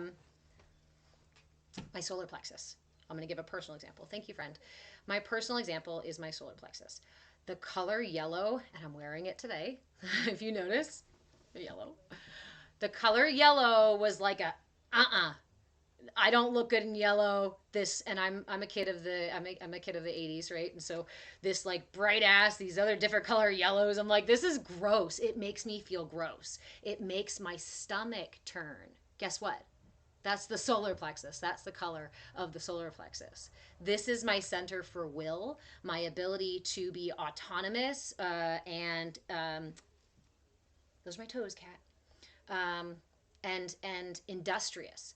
This is my ability, my first experience of, can I affect the world? Can I push things around? Can I hold boundaries, and can I get what I need, right? That's my first experience of it. And this takes most of its messages between the ages of 2 and 4.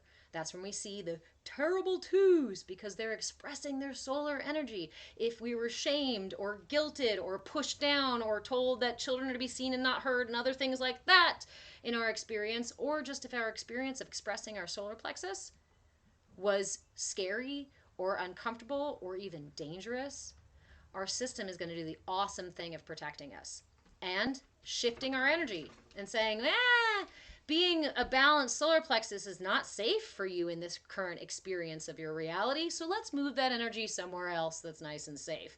So, to answer your question, should I just wear the color that I don't feel comfortable in? Do so with gentleness. What I started to do was to find little ways to incorporate yellow.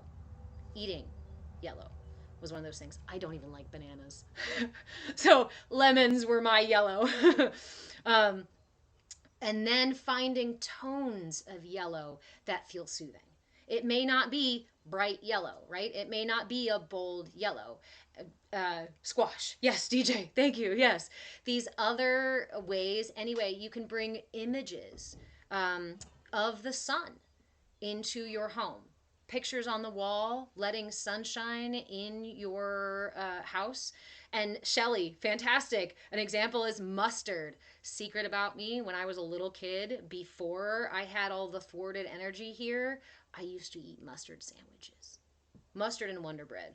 Kid of the 80s. What are you going to say? And I felt like I was so cool because I liked spicy mustard with nothing else. So it was quite yummy. So the key, the big piece, no matter what practices that you are doing or you are using, is to learn to meet yourself with curiosity and willingness, is to learn to treat yourself and with gentleness. Again, we live in a world that tells us you got to push, you got to pull, you got to fight, you got to step on other people to get what you want. That's not how this internal world works. And if you go in demanding that your solar plexus be balanced, do you know what's going to happen? Your defenses are going to say, your same energy, that energy you're showing up with, that's exactly why I moved the energy out of the solar plexus, because it's not safe. Usually those ways that we show up are then repeat narratives, right? And usually, in that way, we re aggravate our own imbalances and we keep ourselves stuck in the same patterns, looping around and around because we keep responding to the same energy that initially said, "Hi, am I safe to just be myself and authentic and beautifully expressive?" No? Oh, okay. So, what happens in my finite energy system? This energy gets redirected. It wasn't safe to express here in the solar plexus, so I'm going to move it somewhere else. Oh, it's safer to express it here in the throat, or it's safer to express it lower in the sacral. Well, then that's where my energy is going to go. And then that's going to create the behavior patterns, emotional patterns, ego patterns that you end up being your personality, honestly. The whole thing is structured and influenced by those earliest experiences. And again, I'm not just talking about, oh, I had childhood trauma. I'm talking about every fucking experience that you have growing up, your energy, your system is absorbing and responding to.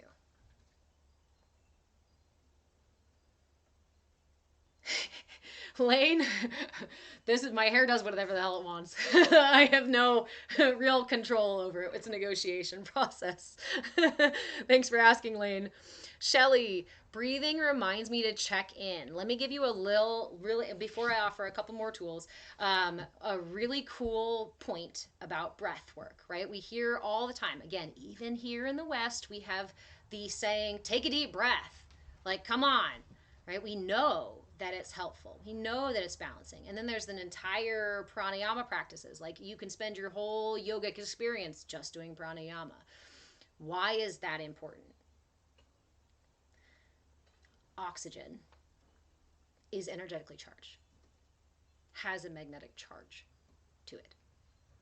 Your system is is creating that same magnetic charge, a magnetic charge centered from the heart, manifested from the heart because the defibrillator cells, right? All the good science here. We like to blend these things together. When we breathe oxygen, that exchange balances and energizes our entire energy system. The simple act of breathing. Not here, because you're not getting a lot of it, are you? This is how a dying mouse sounds. But when we can pull our breath all the way into our system, really expand our whole rib cage, we get the full capacity of the gift that is breath. It energizes, balances, and can heal all by itself, our energy body. So breathe. Literally. Just breathe. That's a great place to start. I feel like I missed a question here. Okay. All right. So, our mudra for this week. Every week, I'm going to be offering a different mudra if I can get my ass in gear and post the content. At the very least, if I don't post it, you will have the mudra in our tiny yoga class on Fridays. Remember that I am live Monday, Wednesday, and Friday from 2 to 4 p.m. Pacific time here on YouTube, TikTok, and on YouTube. Both of them. Thank you guys for the follows. Friday is tiny yoga. Wednesdays is this class. Mondays is Yoga Nidra. So we go on a guided meditation, and all you need is headphones and a place to be quiet. No, you don't even need to be quiet. You just need headphones and the willingness. Okay, so our mudra for this week is the Prana mudra. It's a nice, simple mudra. It's not too complicated. For most of us, we can get this unless you're missing fingers or you've got some other issue going on. Thank you, friend. Remember that it's important. A couple of points about mudras before I give you this one, okay? A couple of points about mudras. One, we hold our mudras with intention, not tension. If I'm squeezing my fingers together, go ahead, squeeze all your fingers together and tell me how long you can hold this. Not very long.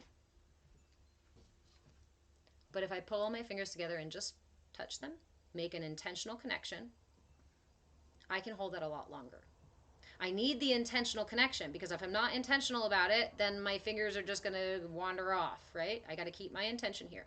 But if I squeeze it and create tension, it's not going to last very long. And these, a lot like hoses, right? Water, fluidity, the movement of energy through your system. This is a circuit. And if you go like this, you're going to make it harder for that to flow. So you want to keep the circuits open, but make the connections. So our mudra for this week is the prana mudra.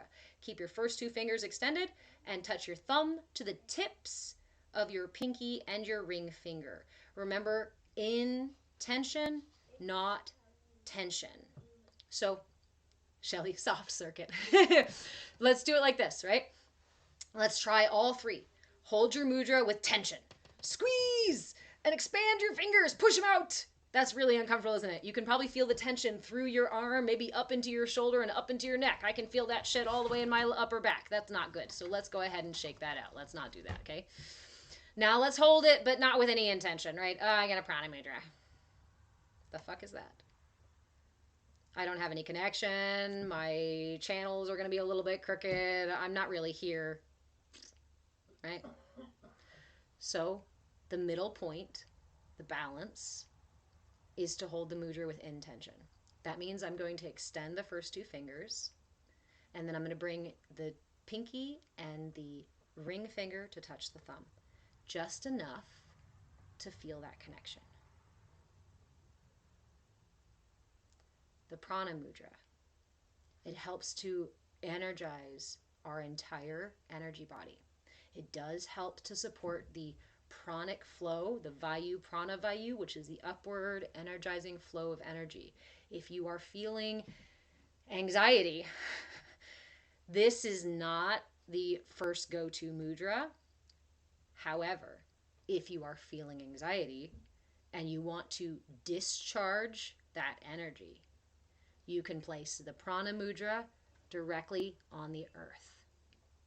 So that really just looks like sitting down and putting your first two fingers to the earth, keeping the intention in your mudra, and allow the flow of energy to go down into the earth. The earth, a long time ago, when I was learning a lot of these practices, right, I really felt guilt about dumping negativity, anxiety, fear. I felt bad. I felt like I was hurting the planet, right? Same as I'd be throwing trash out the window. I'm like, that's terrible. I'm hurting the planet. I'm giving her all my negativity. And then I received the understanding that it is what she transmutes.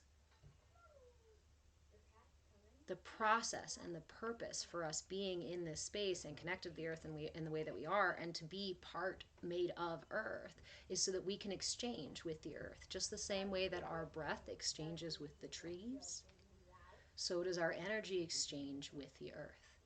You cannot overwhelm her with that energy. It is nourishing, and in exchange, she offers you nourishment back. Master Michelle, well said. The universe doesn't see negative or positive. It's just energy. Remember, negative or positive, good or bad, is a human judgment that comes out of my understanding of dualism, of the dualistic world, and not being able to see outside of that duality. It's either day or night. It's either good or bad, or it's either right or wrong. That's a degree of ignorance. And it's simply ignorance in my inability to see the tiny subtle layers in between, all those stages in between the two, right? It's the maybe. When we start to understand the maybe that the universe runs on, right? There's maybe a little bit of yes, a little bit of no, a little bit of sun, a little bit of light and darkness, but everywhere in between is the maybe. Okay.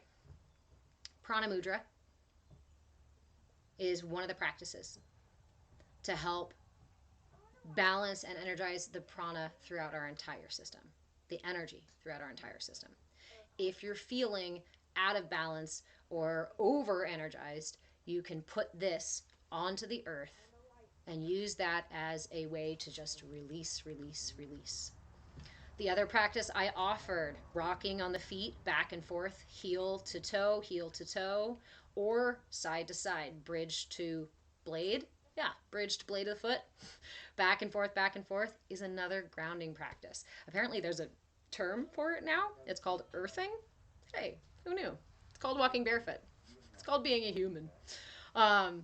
Doing that automatically helps to balance and align your whole energy system. Major chakras, minor chakras, lower and upper chakras, all over the place. Um, let's see. What are the other practices I wanted to offer today? We were talking about pranayama earlier. So one of my favorite beginning practices is Durga Pranayama. Durga Pranayama is simply learning how to make real deep breaths, is to bring the breath into the body. So you can do this practice seated upright. You can do it laying down on your back. The other way to do it is laying down on your stomach. I really like doing this laying down on your stomach in what's called crocodile pose, or you can just, well, so you lay on your stomach and you put your hands on your head like so, or you can put your chin on them like that.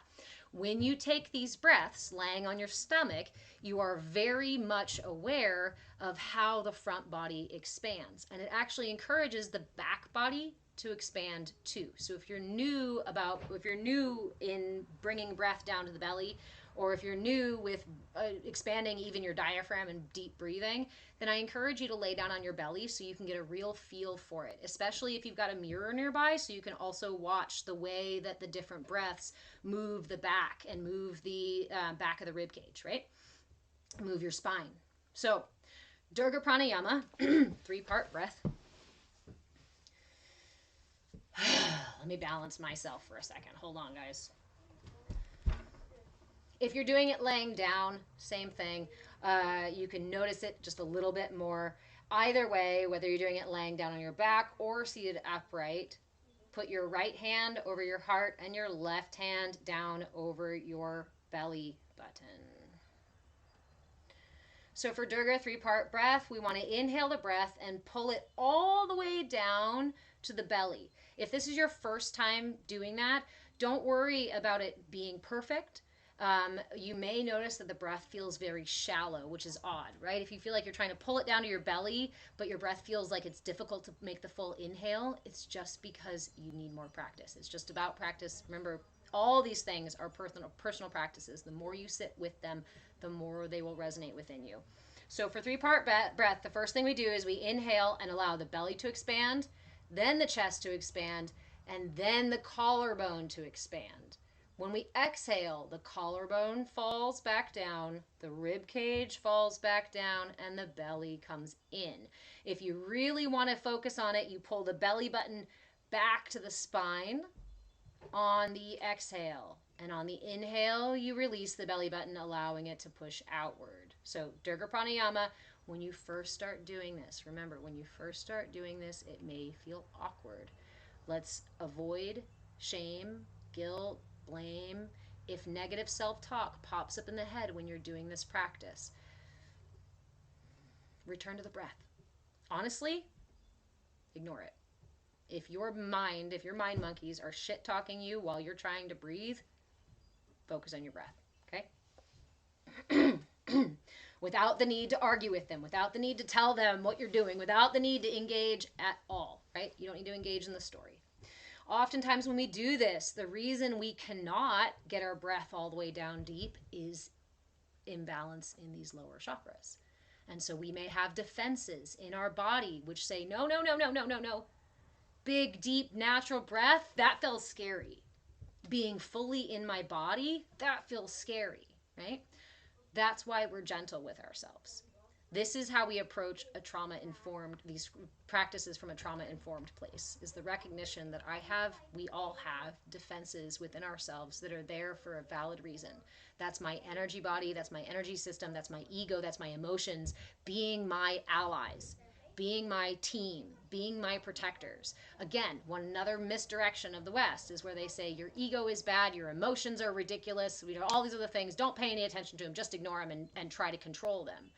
By doing that, you consistently break trust with yourself, you consistently ignore your system, the wisdom of your system. And then we act all confused, like we don't know what's going on with our body, and we don't know how to manage our emotions. And then our emotions just take the wheel and drive for us because we are otherwise resisting their wisdom. They might not be the wisest part of us, which is why we learn to integrate and work with them, right? Build relationships with them. So, we have our practices. First, Rocking back and forth on the feet, forward and backward, heel to toe.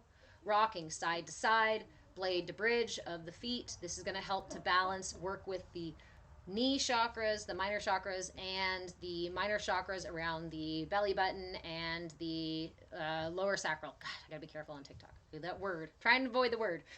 Prana mudra. You can do it with one hand or both. First two fingers up. Intentional connection with the thumb to the last two fingers. This can be just laid in your lap. This can be held at your heart. You can put this anywhere. Well, I'll be careful. You can hold this in any position that you'd like to. If you're feeling over energized or you've got too much, like you got some anxiety going on and things like that, this can be really helpful for discharging that energy. And all you do is make this hand position and then put it down on the earth, down on the ground. You can do it inside or outside. You don't have to be sticking your fingers directly in the mud to make this work. You just point it down directly at the earth and set the intention. Okay.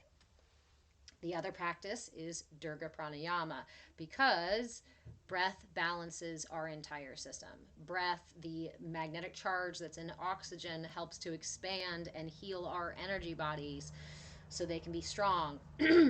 So, Durga Pranayama is done like so. Again, I highly recommend if you are just starting Durga Pranayama or you're just starting pranayama in general to do this laying down on your belly. You can place your chin on your hands or your forehead on your hands and take these big deep breaths on your belly so you can feel the expansion of your belly and your back. Durga Pranayama works like so. Inhaling the breath, pulling it in all the way to the belly, expanding the rib cage, expanding the collarbone. Exhaling, collarbone contracts, rib cage contracts, belly pulls in, pulling the belly button back toward the spine. It's okay when you first start this practice if you feel like your breath is not getting into your belly. Just focus each time on seeing how deep you can bring it. Even if you're just intentionally pushing your belly button out and in, and that's as close as you can get, add that piece. Usually our bodies we have defenses in our system, integrated into our system, not as a means to hurt us or derail us or make life difficult for us, right? How often we say my body is out to get me or my emotions are driving or what have you, and we talk about it like a bad thing, like my ego is a bad thing. The reality is my energy body, my emotions, my egos, my projections, my beliefs, all of these things in my system are here to protect me, are here to keep me safe. And every decision that they make is to meet some kind of need. That is why we say we are doing the best that we can with our energy in every moment. Because even if my energy is really immature and feels like the only way to defend me is to scream every time I feel like my boundaries are poked, that's my authentic expression. And it will remain my authentic expression until I learn to balance that energy. I'm not going to be able to balance that energy if I come in fighting and swinging and judging that energy, because that's the exact kind of energy that caused my energy to redirect, that caused my defenses to manifest. Your defenses will protect you from you if you continue to fight and continue to repeat those narratives that caused your energy to redirect.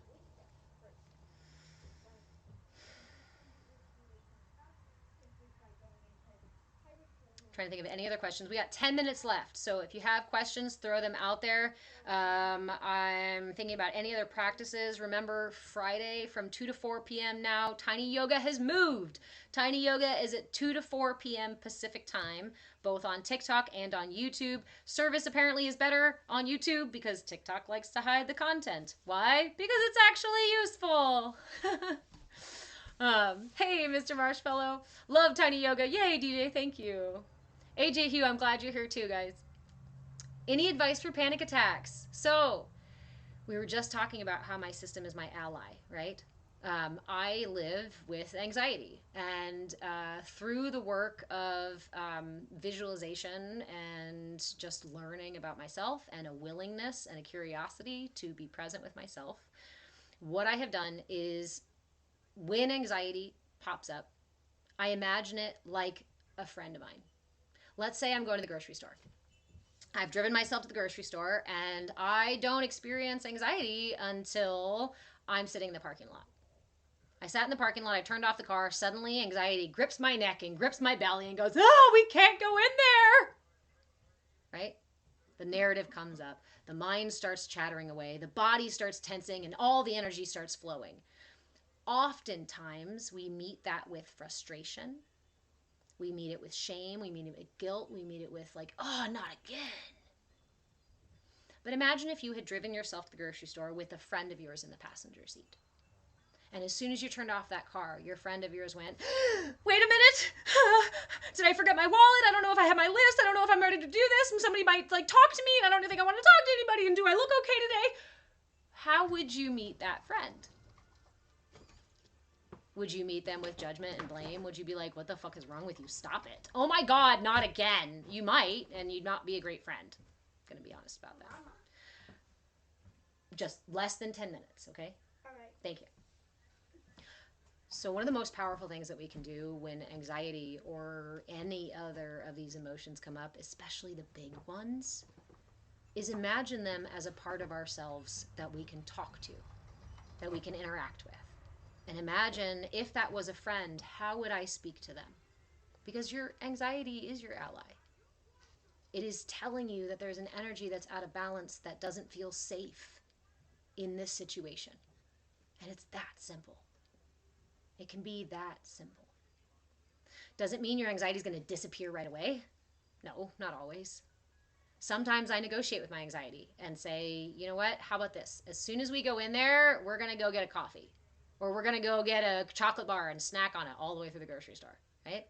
Some days, that's me saying, you know what, anxiety?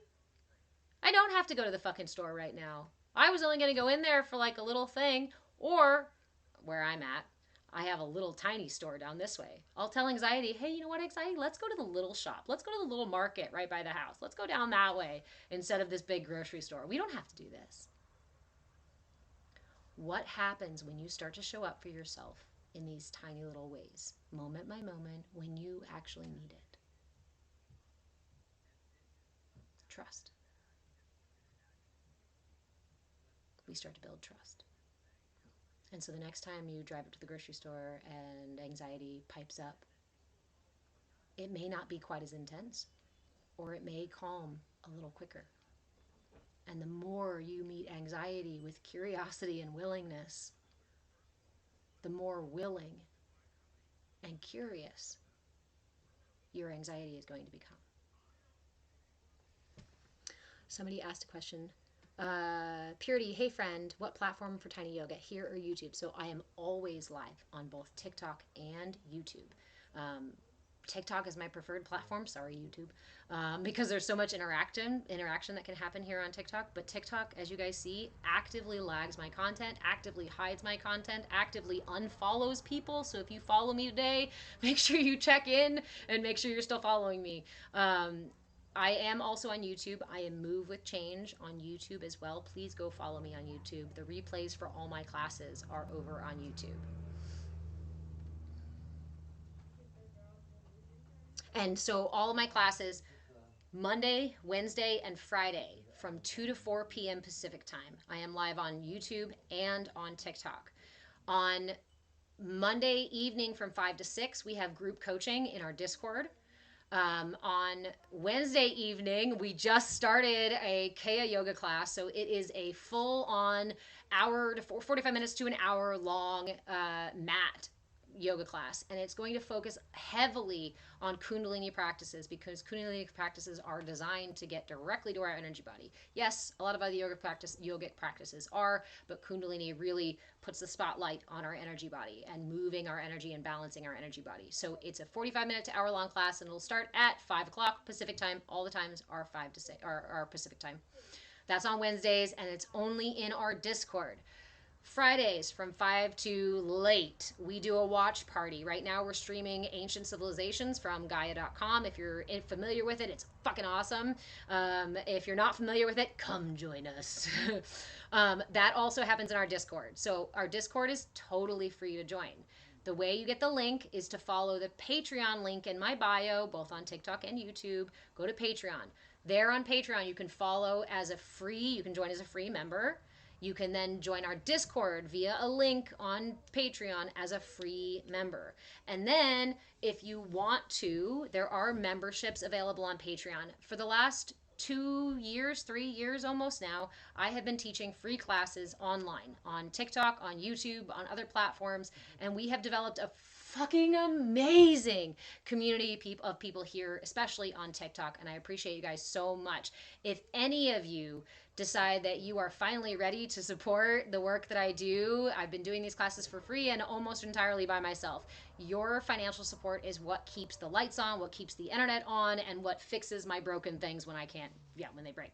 So I appreciate all of you. Thank you for all of your support in the ways of interacting with the content, sharing the content, asking questions on the content. Over here on TikTok, when you ask questions on the content, I can make you a video in response, and that makes more content, and we can share it with more people. Also on TikTok, you can freely download all the content. Pretty much everything I make and I post on TikTok is downloadable because information is power. Knowledge is power. And those that control the information control the paradigm. And I personally am really fucking tired of being a puppet to a paradigm that has zero interest in my individual or our collective wellness. So if you'd like to join me in this radical shift in consciousness, let's do this together. The planet itself is evolving, is ascending. We as a collective, our body as a collective is evolving, is enlightening itself. And I encourage you to learn to be flexible, to learn to move with change, to go with the flow, bend when the wind blows, to keep those knees loosey-goosey, to find fluidity in your sacral chakra, and learn to balance your energy patterns so that you are no longer pushed and pulled by the finite energies of the material world. You are not only of the material world. You are far, far more than that. Remember, our bodies are the densest parts of us.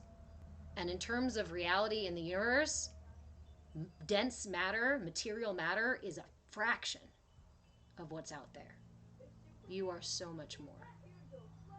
So, go follow me on Patreon at Move a Change. Go to the shop in Patreon and get yourself a $5 download. It's 4 pages. It's a 4-page PDF, and it can be your journal throughout the rest of the year. I was going to make a big fat journal with all the information in it, and I realized I'd have to charge a lot of money for that, and I don't want to do that. Dollar is not king in here. It's the information that's most important. I do charge for my time. I do offer private coaching and group coaching and things like that. There's memberships there. But if you also just want to fucking say thank you so much, there is a $5.55 membership over on Patreon. If I had a fraction of the 11,800 people that follow me over on TikTok go to Patreon and subscribe to that $5.55 level membership, we'd be fucking gold. I know it's hard to move from one platform to another, and you know that I don't talk a lot about memberships and money and things like that because, again, the focus in this space is information sharing, and that is the primary focus. But to keep teaching free classes and keep information sharing, I also have to be responsible enough as a single parent to pay the bills and shit like that. So it is what it is. Those of you who want to go and support me through Patreon, I deeply appreciate it. Thank you so much. There are perks. If you support me on Patreon, you get cool shit in the mail. You get cool perks like access to all of my archives of classes. In 2025, I am leaving each material of each month. All the classes will be available. Replays on YouTube at Move with Change will be available for a month. And then I'm putting them away. All of last year's classes are in an archive. There's an $11 membership on Patreon. If you want all of my classes for all time, which is about 2.5 years worth of classes, where I offer all sorts of practices, mudras, mantras, meditations, pranayama, visualizations, kriyas, all sorts of stuff, that's available through a membership as well. Why? A nice, simple, easy way. I want to keep it accessible, right? I don't want anybody to break the bank, right? So if you can't do anything, then at the very least, interact with the content, share it around, tell your friends, right? Use the mudras. Is there anything else? The schedule? What's my name on Patreon? I am Move with Change on Patreon, on TikTok, and on YouTube. And those are the most important places to find me. TikTok, Patreon, and YouTube. Move with Change. Why? Because the universe offers us a single constant, and that's change. And if we are rigid, stuck, inflexible, we're going to get knocked down. We're going to have a fucking hard time of it trying to resist the flow of life, getting battered by the wind. But when we learn to be fluid, flexible, live in the maybe instead of the negative and positive, then we can bend when the wind blows. Then the flow of life carries us forward. I can't tell you enough, the greatest gift that I ever gave to myself was learning to surrender to that flow. And it's hard. It's hard at first because we were all raised with the idea that we were supposed to resist life itself. It's a fucking travesty and it pisses me off. So here I am, being radical me and being authentic me, sharing what I have discovered over my lifetime of experience with source, with energy, with receiving my family's energy work, lineage of energy work, and then going to school for 15 some plus years with university and certification courses and workshops and whatnot to try to get all this information. Yeah, I spent hundreds and thousands of hours. Yes, I spent thousands and thousands of dollars studying all these things, and I could charge a pretty fucking penny for it. But you know what? There's enough people out there doing it. And there are enough books that offer you guys the general run-of-the-mill, here are these things and here's what you should know. You can go buy those books. You can go Google the information I'm talking to you about. You can go study it in all the places if you want to. My movement here is to inform you, is to help you learn about your own energy body. Help you discover what tools work for you. If you follow along for the entirety of 2025 or even for part of it, and if you keep a journal or grab that Inner Light map, $5 PDF download on my shop, and keep track of all these things, by the end of 2025, you're going to have your handbook, your manual with your tools and your energy patterns. Did you know that your energy body breathes? About every 45 minutes. It switches from yin to yang energy.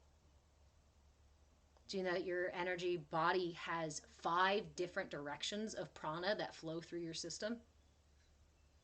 Did you know that there are simple ways to affect every layer of self through your nutrition, through breath work, through visualization, through the simplest, most accessible practices in mindfulness?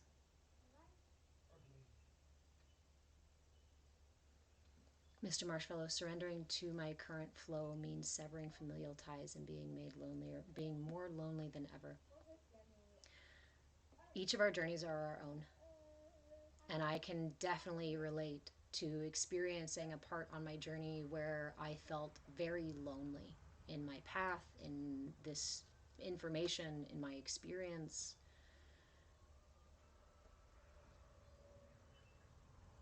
There's a book called The Road Less Traveled. If you haven't read it, I recommend it. It's by M. Scott Peck. And in this book, M. Scott Peck has a whole section, has a whole discussion about aloneness versus loneliness, and points out that as we move along this journey, we all start with everyone.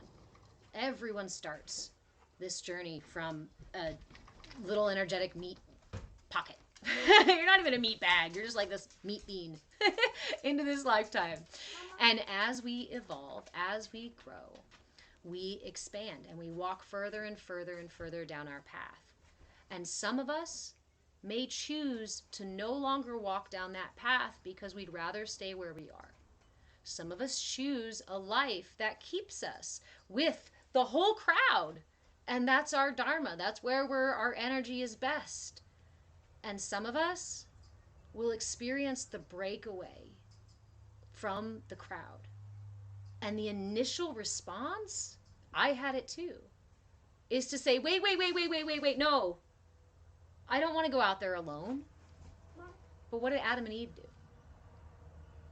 I don't want to go out there and adventure by myself. I don't want to do this. I don't know where I'm going. In my ignorance, I do not know where the path is leading me, but in my trust, I know that Source is leading me to my purpose, to my expansion, to my higher self. Mom, it's been over 10 minutes. Can you please let me finish? There's no emergency right this moment, sir. Thank you, son. Okay. There's a particular part when he talks about it where that moment where we break free, but we want to go back because we're afraid or we pull ourselves back. We end up thwarting our own experience, and we actually don't even benefit the people we're around because our energy no longer resonates with them. It's like having a string out of tune on your guitar. It's like standing in a chorus and being an alto and you're standing over there in the wrong place and making it sound funny. When we deny the flow of life itself, we cause tension. And I say that from my personal experience of trying again and again and again and again and again to go back to where I was, because that was safe, even though it wasn't healthy. That was familiar, even though it wasn't supportive. And the more I tried to do that, the more chaotic, the more tense, the more confusing my life became. The mantra I have now is, it's not personal, it's energetic. And I hope that each person I interact with in my life will find their energetic truth, whether it includes me or not. And I know that my need or my desire to stay attached to situations and people and habits that no longer serve me is only out of fear. And my fear is out of my ignorance of not knowing. It took developing a relationship with my inner captain, developing trust with my inner self and my inner captain, to put my hands up and say, let go and let God. I am limited by nature. I am ignorant by nature. There must be something wiser than me, and there is. And I can tap into it. Does it offer me comfort in every moment? No. Does it mean I'll never experience pain or fear again? No. Does it mean I'll never lament about being alone? No. But I know, having walked this path as long as I've walked it and walked circles around it and tried to jump off it and tried to burn the bridges and tried to make blockades and do all sorts of things to try to control it. I did those things out of my own ignorance. And I ultimately caused myself more suffering, more struggle, and more pain by doing those things. I'm not pretending that it's easy. And I won't ever tell you that it's easy. I'm not here to bullshit you.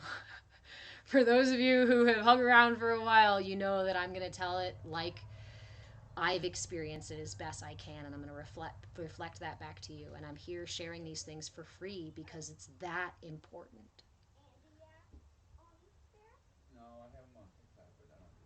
I have struggled, and I have watched my fellow humans struggle. And if I could, I wish I could wave a magic wand and help us all evolve, but I can't. And ultimately, I would be doing a disservice to myself and to others if I did. And that's one of the hard lessons to learn too. It's not always our job to go back down the mountain or back into the back of the cave and yank people out of their current predicament. The gift that the universe offers, the gift that our perception of isolation, of subjective experience offers, is that everything starts from here. My external relationships will always mirror my internal relationship. My trust in the universe will always mirror my trust in myself. My trust in others. My relationships with others. My ability to show up, to get a job done, to get myself out of bed. Everything in my life can be rooted, can be connected, can be found. The roots of it can be found in my energy body. in my energy patterns. And those energy patterns, those are rooted in my earliest experiences.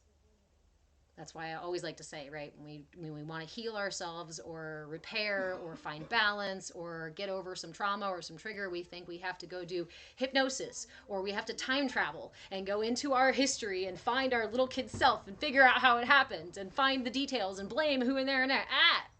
Actually, everything you need for your wellness, for your self-actualization, for your healing is available to you right here and now because it is literally woven into your existence. It whispers in the back of your head when you're driving. It talks to you as you're falling asleep, and it manifests in your dreams. It lives in your body and in your joints and in your ability to move or not so much.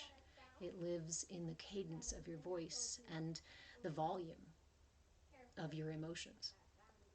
It lives in your gut. It lives in your feet. It lives in the smell of your armpits and the smell of your ass. You need every part, both the challenging parts and the beautiful, fun parts. I love you guys so much. Thank you all for being here. Thank you for affording me the opportunity to share what has profoundly changed my life for the better. And I struggled for a long fucking time. Even when I had this information, I struggled because I wasn't willing to apply it. I wasn't willing to be vulnerable enough, even with myself, to be honest. Okay. Come join me for this yoga class. It's going to be a Kundalini focused yoga class, about 45 minutes. You have to be in the Discord to get into it. So if you need to do the things, you can ask me questions via message, send me a link, or I'll send you a link to get there quicker. I will keep an eye on my messages on both TikTok and YouTube. I will keep an eye on Discord in case anybody joins before class. It's in a little bit less than an hour. Class will start. And you don't need a yoga mat even. You don't even need special yoga pants. You just need a space and a ability to see me and a space to move around a little bit. All right, y'all. I love you so much, and I will see you soon.